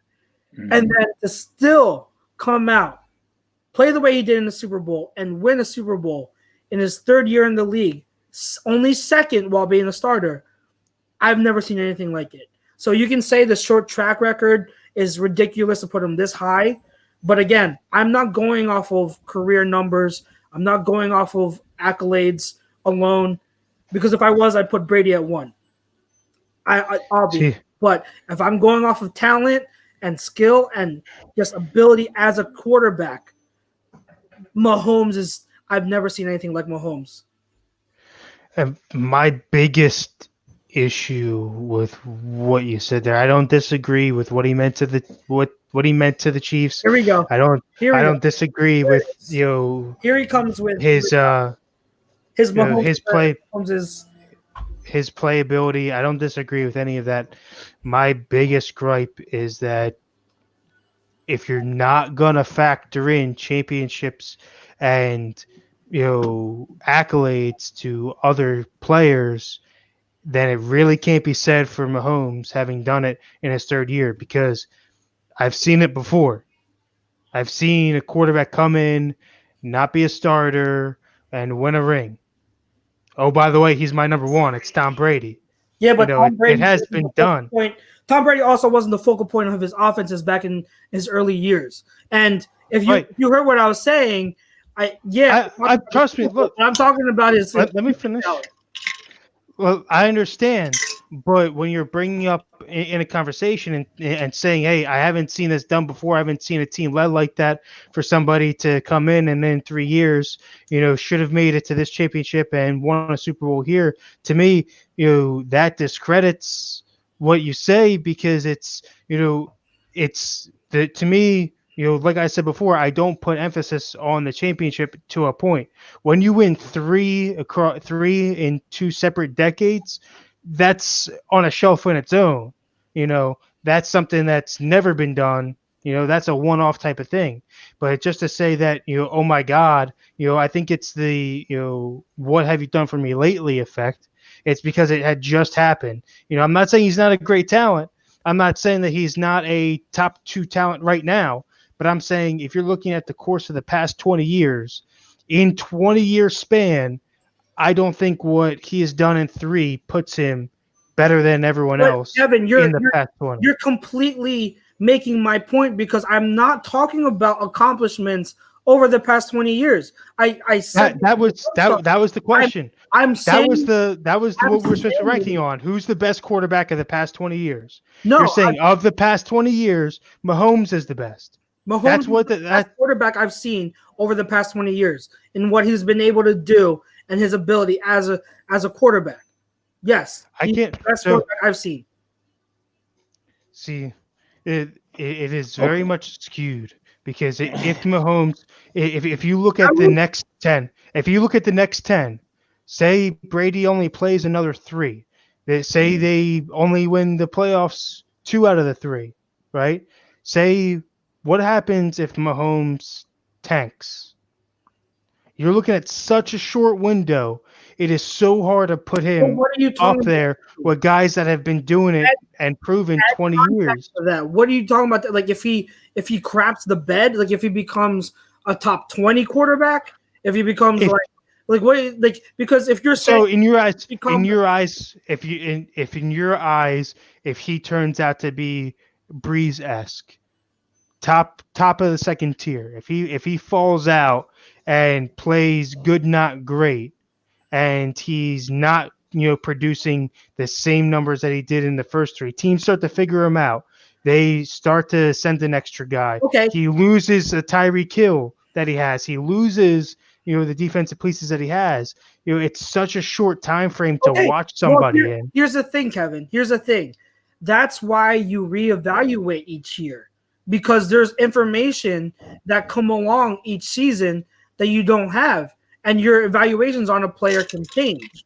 So if Mahomes, for some reason from here on out, is never an elite quarterback, because the 2 years he's been a starter, he's been, am I right or am I wrong? He was MVP last year. Was he MVP last year? Last year he was. Huh?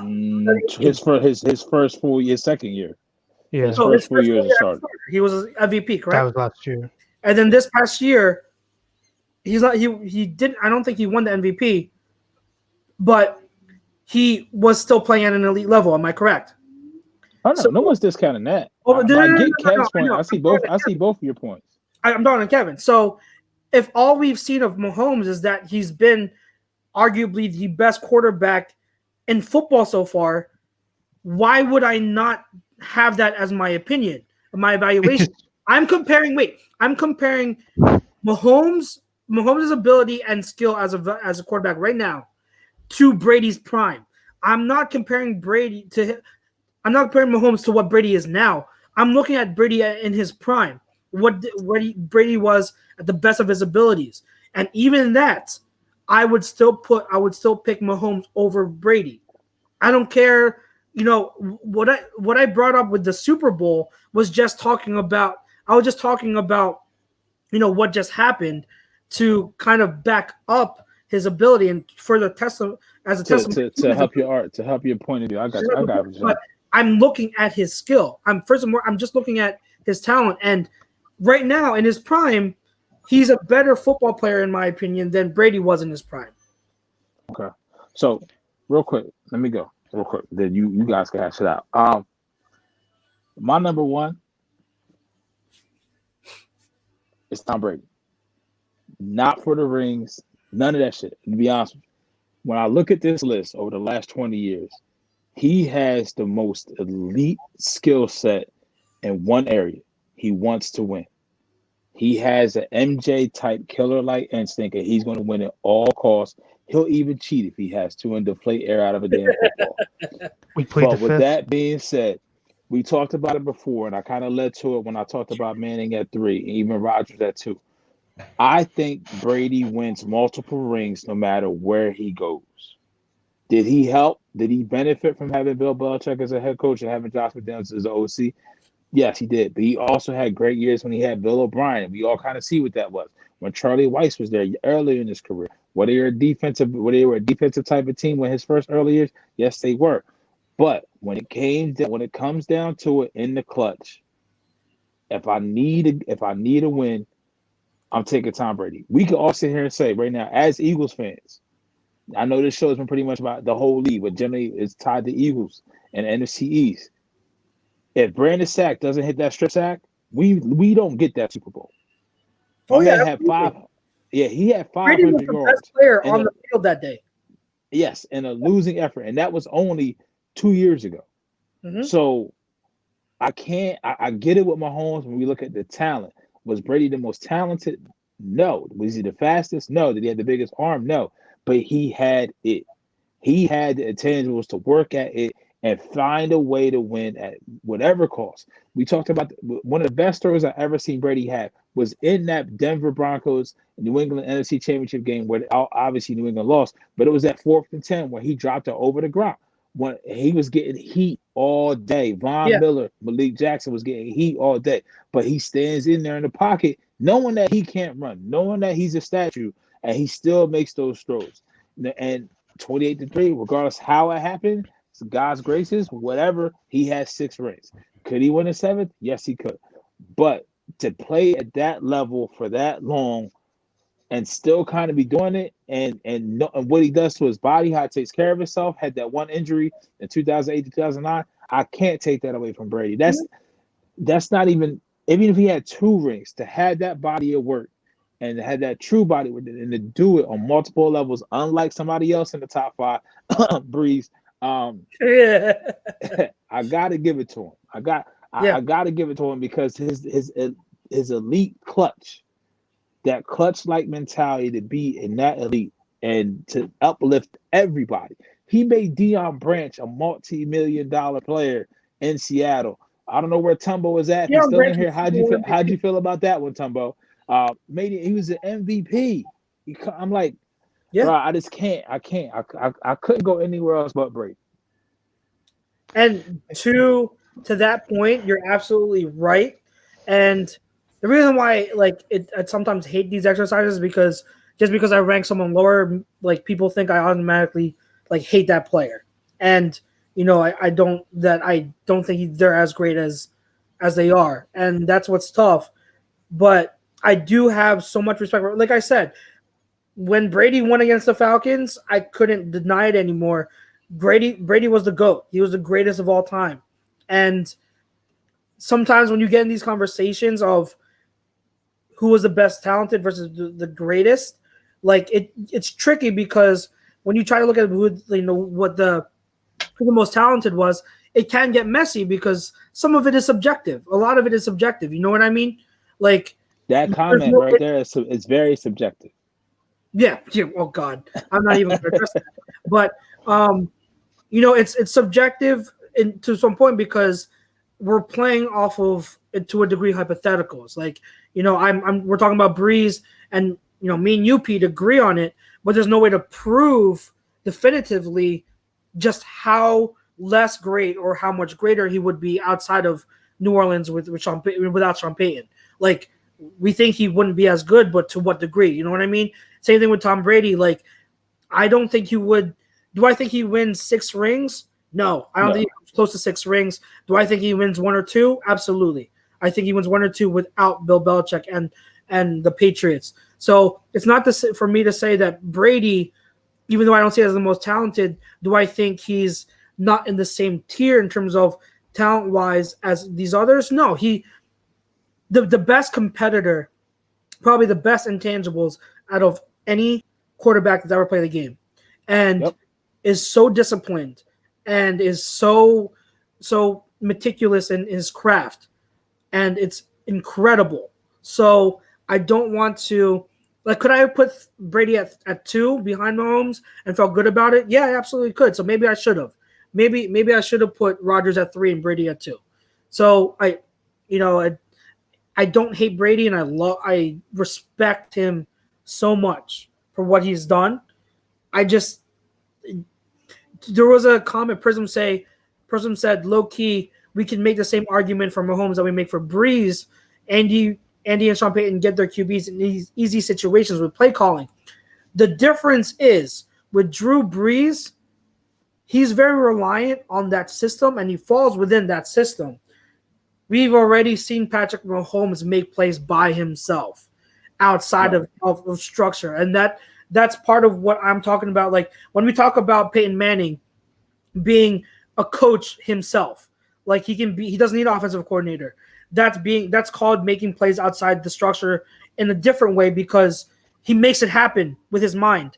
When it comes to Mahomes and Rodgers, if the system doesn't work, they're not relying on their coach because they can make plays by themselves. They don't need the system in place. Whereas Drew Brees does. I think Brees is he's a great quarterback, but I don't think in terms of overall talent and skill, Brees is on the same tier as Mahomes, Rodgers, Brady, Manning, and Wilson. I don't think he's on that same tier. And I think I even go one further. If Nick Saban stays in Miami and they go after Drew Brees, it's another Miami quarterback that's a great that never wins a Super Bowl. Yeah. I'm very confident in saying that. I think very confident. Yeah, and Yusuf says, Chucks, do you think Brees could thrive in another system? I think he could do very well. It's not to say that Brees is a bad quarterback. I don't think he's on the same level as these 5 that I mentioned in my list. But I think he's still a great quarterback. He would have been successful, in my opinion, no matter where he went. But to have the record-breaking numbers that he has, I don't think he does that without a Sean Payton or without an Andy Reid, who are offensive geniuses when it comes to the passing game. They're on another level than a lot of these coaches. So I don't think Sean has been there a lot earlier than Andy. Let's not trip. Andy kind of really opened it. Mahomes let him kind of just really get what he wanted, his A1 offense, but then also Mahomes can do things, and Andy became better at listening with Mike Kafka, bringing Eric Bieniemy, bringing different concepts in and changing his true West Coast, let's stick to that type of style of offense. Yeah, absolutely. So, I mean, honestly, guys, great conversation. I think, I love your rankings, and, I respect it a lot in terms of when I compare it to mine, maybe I should have moved other guys around based on your points. So you guys definitely helped me reach a different, mindset. And, I definitely appreciate that. And I love that because that's what I love about this, our conversations. The only thing I disagree with is Drew Brees. That's the only thing at number 3. That's the only thing I disagree with. But everything else, great points. And you can't really argue too much against it, in my opinion. Kevin, you have any other takes on the top? Yeah, so just to kind of bounce off of Pete, I did have Brady one, obviously. Just to touch on it just a little bit, something that kind of usually goes unmentioned is kind of sort of in this CMC-esque, he was not supposed to be great. And that's what, to me, makes him the best. Is it's not necessarily the talent, but it's the hard work and dedication that makes up where talent doesn't get you there. Because we've seen it time and time again where players have a ton of talent and fall off when they can't take that extra step. Insert in RG3, insert Tim Tebow, guys that look like, hey, he could really do something here, but doesn't. When you take a guy that's drafted 199th overall and was told that he's too small to be a quarterback, he's not fast enough, he's all these things, and he molded himself into what he saw a quarterback should be, and to be able to have that mindset there, similar to like I said with Christian McCaffrey. People don't realize that he's only been this version of CMC for the past 2-3 years. Before that, he was just another guy. He put on 20 to 30 pounds of pure muscle. He developed the ball catching skills. It's that, to me, that's what separates those types of guys from everybody else. I'll give you a perfect analogy. Go ahead. When you finish. Well, I get it with Mahomes being there, and I get that he could be, he could be the Brady of the next 20 years, but not this past 20. For me, I haven't seen him do enough or have to do enough to be able to say that's the greatest quarterback in the past 20 years. For me personally, I get the talent is definitely there, but we also have to separate the talent from the mind behind the game, which drives the talent. You could have a guy that you passes for the 500 yards in a game, or you can have a guy throw for 5,000 yards in a season. We've seen it done, but we've seen it done on 8 teams. To me, it's that mental side that Brady has, bar none, that puts him over the top. I think with real quick, with your thing on talent, the thing with me is, just to make it clear, when I talk about talent, I do factor in the mental side. Like, to me, you can't have talent with just physical ability. You have to have, like, when you're talking about a basketball player, for example, that's super talented, has physical ability, but what makes them also talented is if they have the mental capacity to say, okay, this is how I'm going to break down someone and make good decisions. Like, having physical ability doesn't make you talented. So when I say talent, I encompass everything, everything. And so Tom Brady, to me, Tom Brady is talented because his intangibles, competitiveness, and mental side of the game is so great. But in terms of physical talent, that's what kind of notches him down a bit compared to some other guys, because physically he can't do the things that some other quarterbacks can do. Yeah, but I have this same exact issue in the reverse with Mahomes, who just last year said he doesn't know how to read a defense. Like, to me, that's not mental capacity. That's acting out of true fear, and not necessarily fear in a bad way. That's saying, oh my God, I got to get out of here and I got to make a play. So let me run. And, that, to me, that doesn't show talent necessarily. It's hard to put an adjective on exactly what that is, but the ability to just run out of the pocket and make something happen, by running in circles, for me, doesn't make up that far for being able to actually read a defense and dissect a defense, which Mahomes has been open about him not being able to do. Yeah, but that was also last year. Like, in another seat, like, from the mental side of things, I don't know if you guys weren't on with us, but when I would break down Mahomes last season and his breakout year, I noted that the mental side of things and how he wasn't on par yet when it comes to reading defenses. And if you study film, you can see that. But this past season, the Super Bowl season, he took a big step forward. And with him being hurt too, getting hurt, he kind of also had to. And you saw him do better at reading defenses and picking that mental side of the game up. Am I saying that he's on the level of Brady? No, of course not. But what I'm saying is he took that next step enough for me to say it's at a level where if I'm taking everything to account, now I think he's the best quarterback I've ever seen. So, but to each their own. I get where you're coming from, Kev. For me, and this is kind of tied into a Marvel world, like, Aaron Rodgers to me is Iron Man. It's Tony Stark. Knows how good he is, but he's a jerk. He's an asshole. Like, he can be smart about it. When I look at Pat Mahomes, he reminds me of Thor. Naturally gifted, just really a gift from the gods. It's just heaven-like talent. But Kev says something. With Tom Brady being 199 overall, he wasn't expected to be great. Puny kid, we all seen his combine picture. I'll take you to one of the origin stories that we all know and love. And Tom Brady played red, white, and blue. You can kind of figure out where I'm going with this.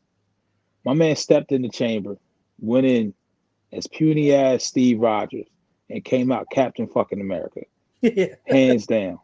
I'm being honest. The maturation from Brady his rookie year to what he came in at now, it's just night and day. And we know, we talked about this before, where you're not supposed to be the guy, and then you realize that you are the guy, and you realize it's three phases to it.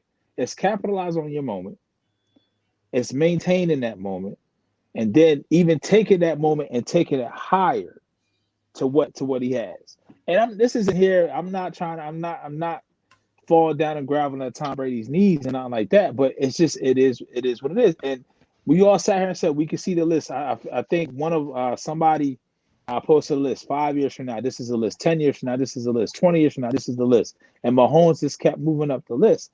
And like Chuck's is very right. We haven't seen Mahomes not be in the top 2 or top 3 in the league at the quarterback position. So why would there's nothing that's been shown to us to think otherwise. Now, not reading the defense part, that may catch up with it, but Andy may help him out with that. I mean, he literally saved Andy. Andy's going to coach until he doesn't want to coach anymore now. Yeah. As long as Pat Mahomes is a quarterback, Andy Reid is coaching in Kansas City. Absolutely. You know what I mean? So it's just one of those things with Brady, man. I saw that Travis Folks said he has the most will, but that will, listen, man, that's that Goku shit, man. It gets you, man. That's that spirit bomb. That's that Kamehameha. That's that anytime you need to get through that character that big bad guy that you can't get through, you don't see it's any way possible. Yeah. Somehow he's been able to do it.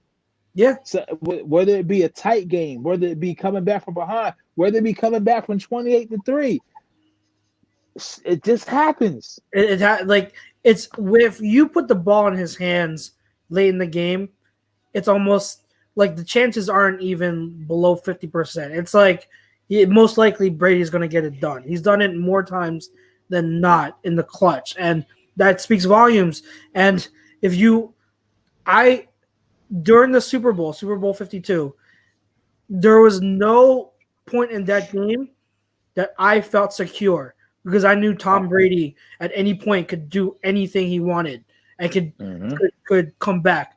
It wasn't until that sack fumble that I finally felt like we had a real chance. I didn't celebrate like the video evidence is there. I cried my eyes out because I was like, we can win this. But I knew there was still a chance that the Patriots couldn't come back because they have Tom Brady. And the fact that it takes someone like that to put me to stress me out that much speaks to the respect and the ability that Brady has. Like I have nothing but respect for what Brady is, for what he's been able to do. And if I look at someone, if I'm going to look at a football player and say, who's the football player that you can say overcame odds and just became great with sure will, that was Tom Brady. That was absolutely Tom Brady. And I misspoke earlier. I said that, no one has a bigger chip on their shoulder than Aaron Rodgers. Well, Brady, I misspoke, and Brady is right there with him, if not is higher than Rodgers in terms of chip on his shoulder, because that 199, he carries that with him, and you can see whole career. That's the case. Not only that, it's funny that you bring that up.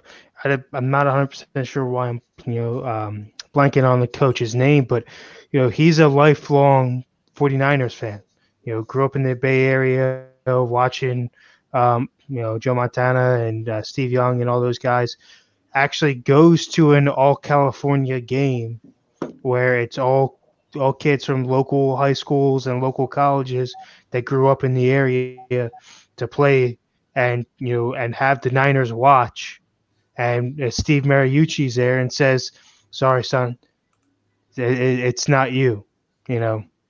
Unfortunately, we're going to look a different way," and have that happen, 6-7 rounds in a row, where a guy that's that close to you say, you really don't have it, and we would love to throw a pity pick and take you. Having had been on the field before, he had season tickets. Having Mariucci been around this kid, for years, and say, you shouldn't even be drafted. It speaks crazy volumes to his mental determination to just prove that wrong. Yep. We're getting short on time. We're actually a little bit past time, but I did want to cover a few things. So you went 10, right, Kev? Yeah. So let's both off our 10 to 6, just out of curiosity. So going down my list, I had Brady, Manning, Brees, Wilson, Rodgers was my 5. My next 5, was Vic at 6, Kurt Warner at 7, Big Ben at 8, Favre at 9, Mahomes at 10. Okay. And that's encompassing to 20 years. Okay.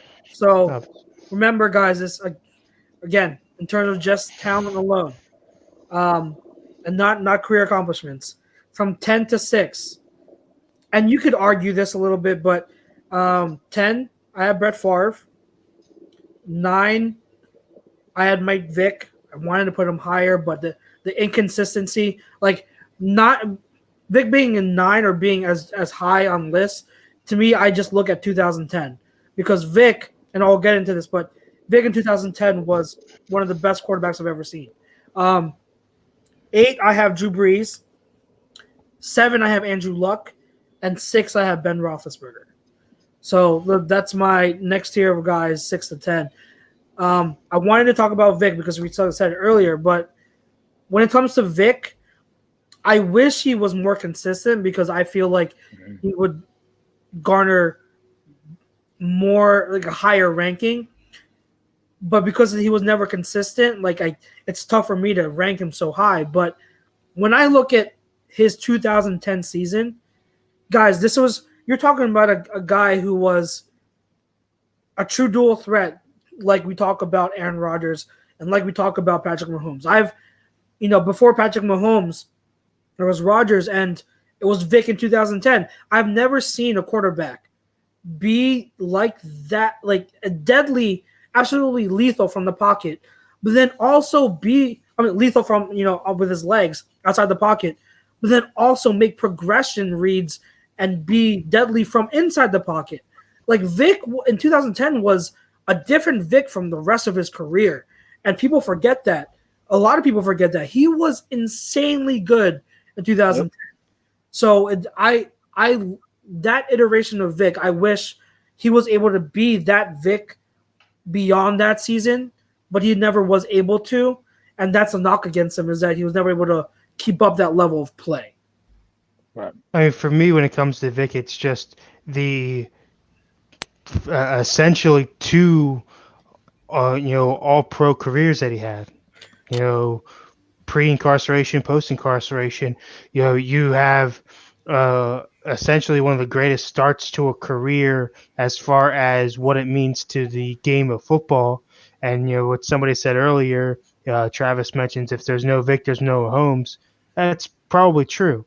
The only person I can think, pre-Vic to be, that back and forth as far as strong legs and running ability paired with the cannon he had was probably Cunningham. Before that, much longer delivery Cunningham had. He brought it back here. Vic would just flick it. Do you remember the Monday Night Massacre game? The first throw to Jackson. He was at the 3-yard back foot at the 3-yard line, launched it. It went to the 40? Yeah. The opponent's 40-yard line? I think that's what it was. It's not, his arm was insane. And that goes to show when it comes to arm strength, it's not about muscle. It's just this innate ability to a whip. It's a whip. Yeah, it's a whip. Insane. Yeah, it is. Real quick, we had that question. That name's come up a couple times. So I'm going to give you just a real quick parallel comparison. When I look at Cam Newton, I look at everything that Steve McNair was, but Steve McNair was a better leader. Yes. Good comparison, yeah. You know what I mean? McNair was like my top 15. He was in my he's definitely in the top 15. Like I put McNabb in the top 15. Yeah, me too. Put McNabb in the top 15. McNair's in the top 15. McNair actually may make my top 10. I didn't do 10, I did 5, but he may have made my top 10. But I mean, give you one better. If there's no Vic, there's no Mahomes. Hell, if there's no Vic, there's no Lamar Jackson. Yeah, absolutely. Yeah. Most of the times, kids who had that kind of skill, who were that fast, their coaches wouldn't even think about playing them at the quarterback position. Yeah. he broke down those walls to make coaches start thinking outside the box. Not only the minds of the coaches, but the minds of the young kids. Now they say, okay, if he could do that, I could play quarterback there. You know what I mean? Now, Like, go ahead. Because I don't know, were either one of them asked to play anywhere else, Who? position-wise? Vic and Lamar. Lamar. Well, I mean, you got the NFL people like wanting him to play wide receiver in the draft. Coming out, they wanted him to switch to wide receiver. Vic, I'm not sure. I don't know. He's too small. Lamar's a different build. Like, he's just as fast, if not faster, but he's thicker. So he probably could get away with playing like maybe like a Tavon Austin type wide receiver slot gadget type guy, just because you can just use his speed. Vic, you couldn't do that. And in the day and the area that he played, no way. It was a completely different game when it was that on that tail end of 3 down backs and what was the running back he had before? Work done? Before there was the short chubby guy, the one who used to do this shit. Was it Michael Turner? Anderson. Jamal Anderson? No. Didn't he have another Anderson? His thighs was like this. So the one that came from there was a guy that came from San Diego, the Chargers, that went to the Falcons. I don't know if that's what you're talking about, but they also had was his last name Turner? Michael Turner. Yeah. And they also had what was his name? TJ Duckett, I think they had. Yes. The big Falcons. Boys. Big Algie boy. Crumpler, big boys. It was a completely different era of the game. It was. Absolutely it was. So good conversation on Vic. The one thing I want to get to last before we head out, Yusef asked us a question a while ago. He asked, what is our choice of cheesesteak if it's between Pat's, Geno's? Here it is. No, it was before that. Where's Yusef? That's Prism talk. He moved. Prism is in Dallas, Fort Worth, and they got Philly cheesesteaks out there. Yusef said, this is not a football question, but I have to ask, which cheesesteak are you taking in Philly? Jim's, Pat's, or Geno's? I have so much to say about this. If you guys want to tackle it first, go ahead. But neither. Yeah, none of them. None of those. I'm picking none of them. Those is the most commercial, but they not Ishkabibbles, Delisandras, John Rose Port. Oh my God. Donkeys and Canada. You're forgetting one. So when it comes to Pathogenos, we all know tourist traps, right? So you go there one time just to say you experienced it, but if you want the best cheesesteak in Philly, then you're not going there. The thing I hate about Jim's is so many other people hype it up, but it's just on the level of Pathogenos. They're all tourist traps. Jim's is a tourist trap. It's not good. I don't understand why Jim's gets so much hype by some people. It is not good. To me, now, I have yet to try the Alessandro's, but I feel like the way people describe it, it's like number one on a lot of people's list. It's amazing. I tried the Alessandro's. I loved it. Yeah. So that was my first time, so it was great. To me, my number one personally is Woodrow's on South Street. Woodrow's is the king of South Street, and it should be at least like top 3, top 4 on people's lists. The way, because they specialize in the way they have that truffle cheese, truffle whiz, and then the mayo, and then it's a special type of mayo. I'm blanking out on the name. Yeah, but, the aioli, cherry pepper aioli. It's aioli. Cherry pepper aioli. It is so good. The combination of everything. That is the best spot, in my opinion. It's my number one. But there are a lot of other top spots by other people that definitely are worth trying out. That's my number one. D'Alessandro's it's good for a lot of other people. There's also Joe's in North Philly. Used to be called Chicks before they changed their name. Joe's is phenomenal. Oh my gosh! And so like those are the ones I suggest. What are your thoughts on real quick? What are your thoughts on Donkeys? That's my number one. Donkeys. On the Sesame roll. Yeah. I haven't tried donkeys. You're talking about the one in Camden, right? There's one in Camden. The original one's in Philly. Oh, the original one's in Philly. Because my boy talks about donkeys all the time. I've been dying to try them out. I hear awesome stuff about them. Yeah, donkeys are strong. I mean, you wouldn't think a cheesesteak on a round roll. It does something different. I haven't had Woodrow's in a while. It's been a while. Like I can't go back in the memory buds of my taste and hark it back to what it tastes like. So I may have to get that in my future real quick. Mm-hmm. We got a few weeks ago for my birthday. Oh my God. When's your birthday?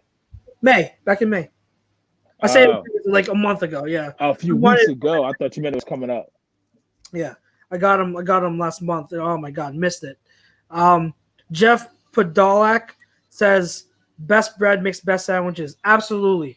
People need to remember bread is crucial when it comes to sandwiches and cheesesteaks. Yeah. Not too soft, not too hard. Yeah. Where's some? So I know that he says also Angelo's. Angelo's is good. I've tried. Have you guys tried Sonny's in Old City? No. I've tried Sonny's, and to me, it's a little overrated. A lot of people hype it up. It's a little overrated to me. John's roast pork. People rank John's roast pork high. I think John's roast pork has amazing roast pork sandwiches, but in terms of a cheesesteak, I don't think it's as high. So that's not, that's my feedback on that. But Escabibbles also, I think it would be in my top 10. Escabibbles is so good. We need to do like a South Street cheesesteak crawl one day. We actually did a video about that years ago. Me and Ryan, we did a Philly cheesesteak challenge, but we did it with it was Pat's, Gino's, Tony Luke's, Jim's, and Joe's. But we did it as a blind taste test, and I forgot what. And then we did a follow-up video. It was me, Matt, and Sudi, and one of my friends, and we went to We went to Campo's, Sonny's. There's a funny story involving Sonny's. Campo's, Sonny's, Steve's, Prince of Steaks. Oh, that's Chrome. Chrome loves Steve's. I'm not as high on Steve's as. What was the last one? I remember we went to a fifth one. I don't remember off the top of my head. Mm-hmm. But now I want a cheesesteak. Thanks. Yeah, I want some cheesesteaks. Yeah, Don's hungry. Don's hungry. And Prism, my birthday is May 3rd.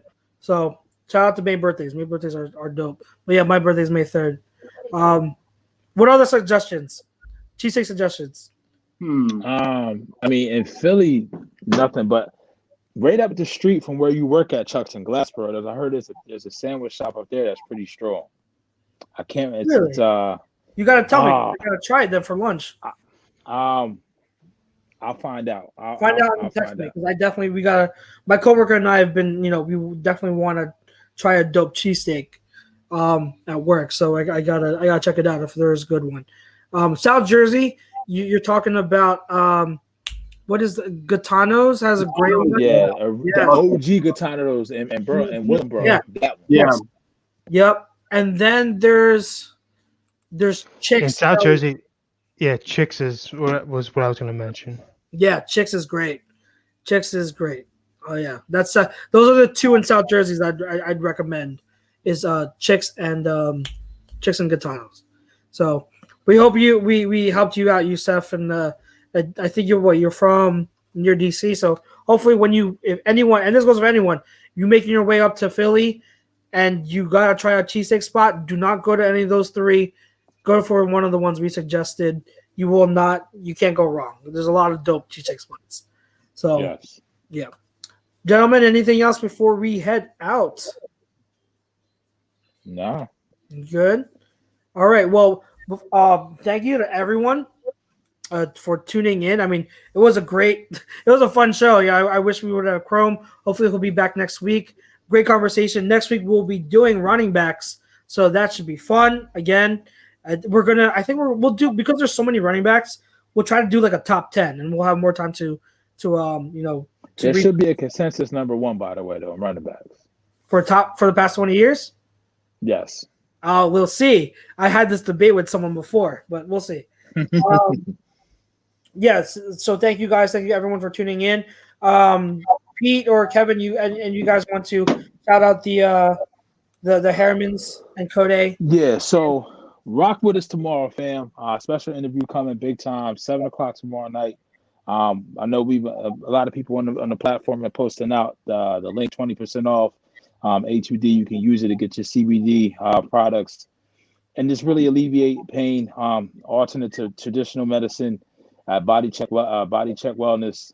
We'll have Ty Harriman's on. Me, myself, Chrome is in, Povia, and El Jefe himself, and we'll have Ty Harriman's and Riley Cody on. There you go, right there. BodyCheckWellness.com. Use A2D for 20% off your order. We want to thank all the sponsors and Buck Services. Chuck's already ran down what we got going on with deck restoration, installation, anything outside. A2D promo code once again 20% off. That's the sweet spot. And specialized physical therapy. Paul Vidal, he's our doc. Make him yours. All the locations you already know. That's pretty much it, man. We thank everybody for rocking with us, and make sure you check out the interview tomorrow. And I think we got the mashup show tomorrow coming on after, Frank? I believe so. I haven't gotten the full info yet. I know we're going to be talking about Jamal Adams tomorrow. I know it's going to be me, Ryan, and Ralph. I'm not sure if we're doing the combined show yet, but I'll probably find out as soon as the show ends. Okay. Awesome. Okay, then Thursday you got Lazy Book and Bill Alfonso Part 2, Triple H Hockey Happy Hour. Friday on the road to victory with Jimmy Smith. Saturday weekly roundup. Sunday flagship. Then it starts all again on Monday with Aim at PM. On Saturday, I forgot In This Very Ring. Andy would kill me if I forgot In This Very Ring. So, but yeah, man, a lot of stuff coming to you live from A2D. Interviews, I know they kind of tapered down, but we got a big one tomorrow. And hats off to Kev for putting it all together, man. Yeah, good job, Kev. Finally, He's actually doing something. Tune in next week, guys. We'll see if Kevin puts a fullback in his top 10 running backs for next in the past 20 years. I'm sure we'll get some surprise from Kevin when it comes to his list, as we always do. Lamar Jackson's number 1, so it's easy enough. I found the name of the shop too, Chuck's already. Oh God. Yeah, keep it for next week. That'll definitely be a good conversation. But guys, honestly, thanks for tuning in. We love the comments all the time. Thank you for, definitely contributing to the conversation. Always love it. Agreement, disagreement, it's always love, and we appreciate it. That's what makes you guys the best and keeps us going with our, doing what we do. We definitely need you in this tough time. We don't, will sports come back or not? We don't know. We'll see. But as long as we have you guys, we know that we'll be all right. So thank you again for tuning in to Birds of a Feather. Catch all the other shows, like Pete said, later on in the week. And next week, again, running backs in the past 20 years. If you want to do your own research, make your own list, definitely get that prepared so you'll have it ready for next week. Until next week, guys, Birds of a Feather. Peace out. Peace.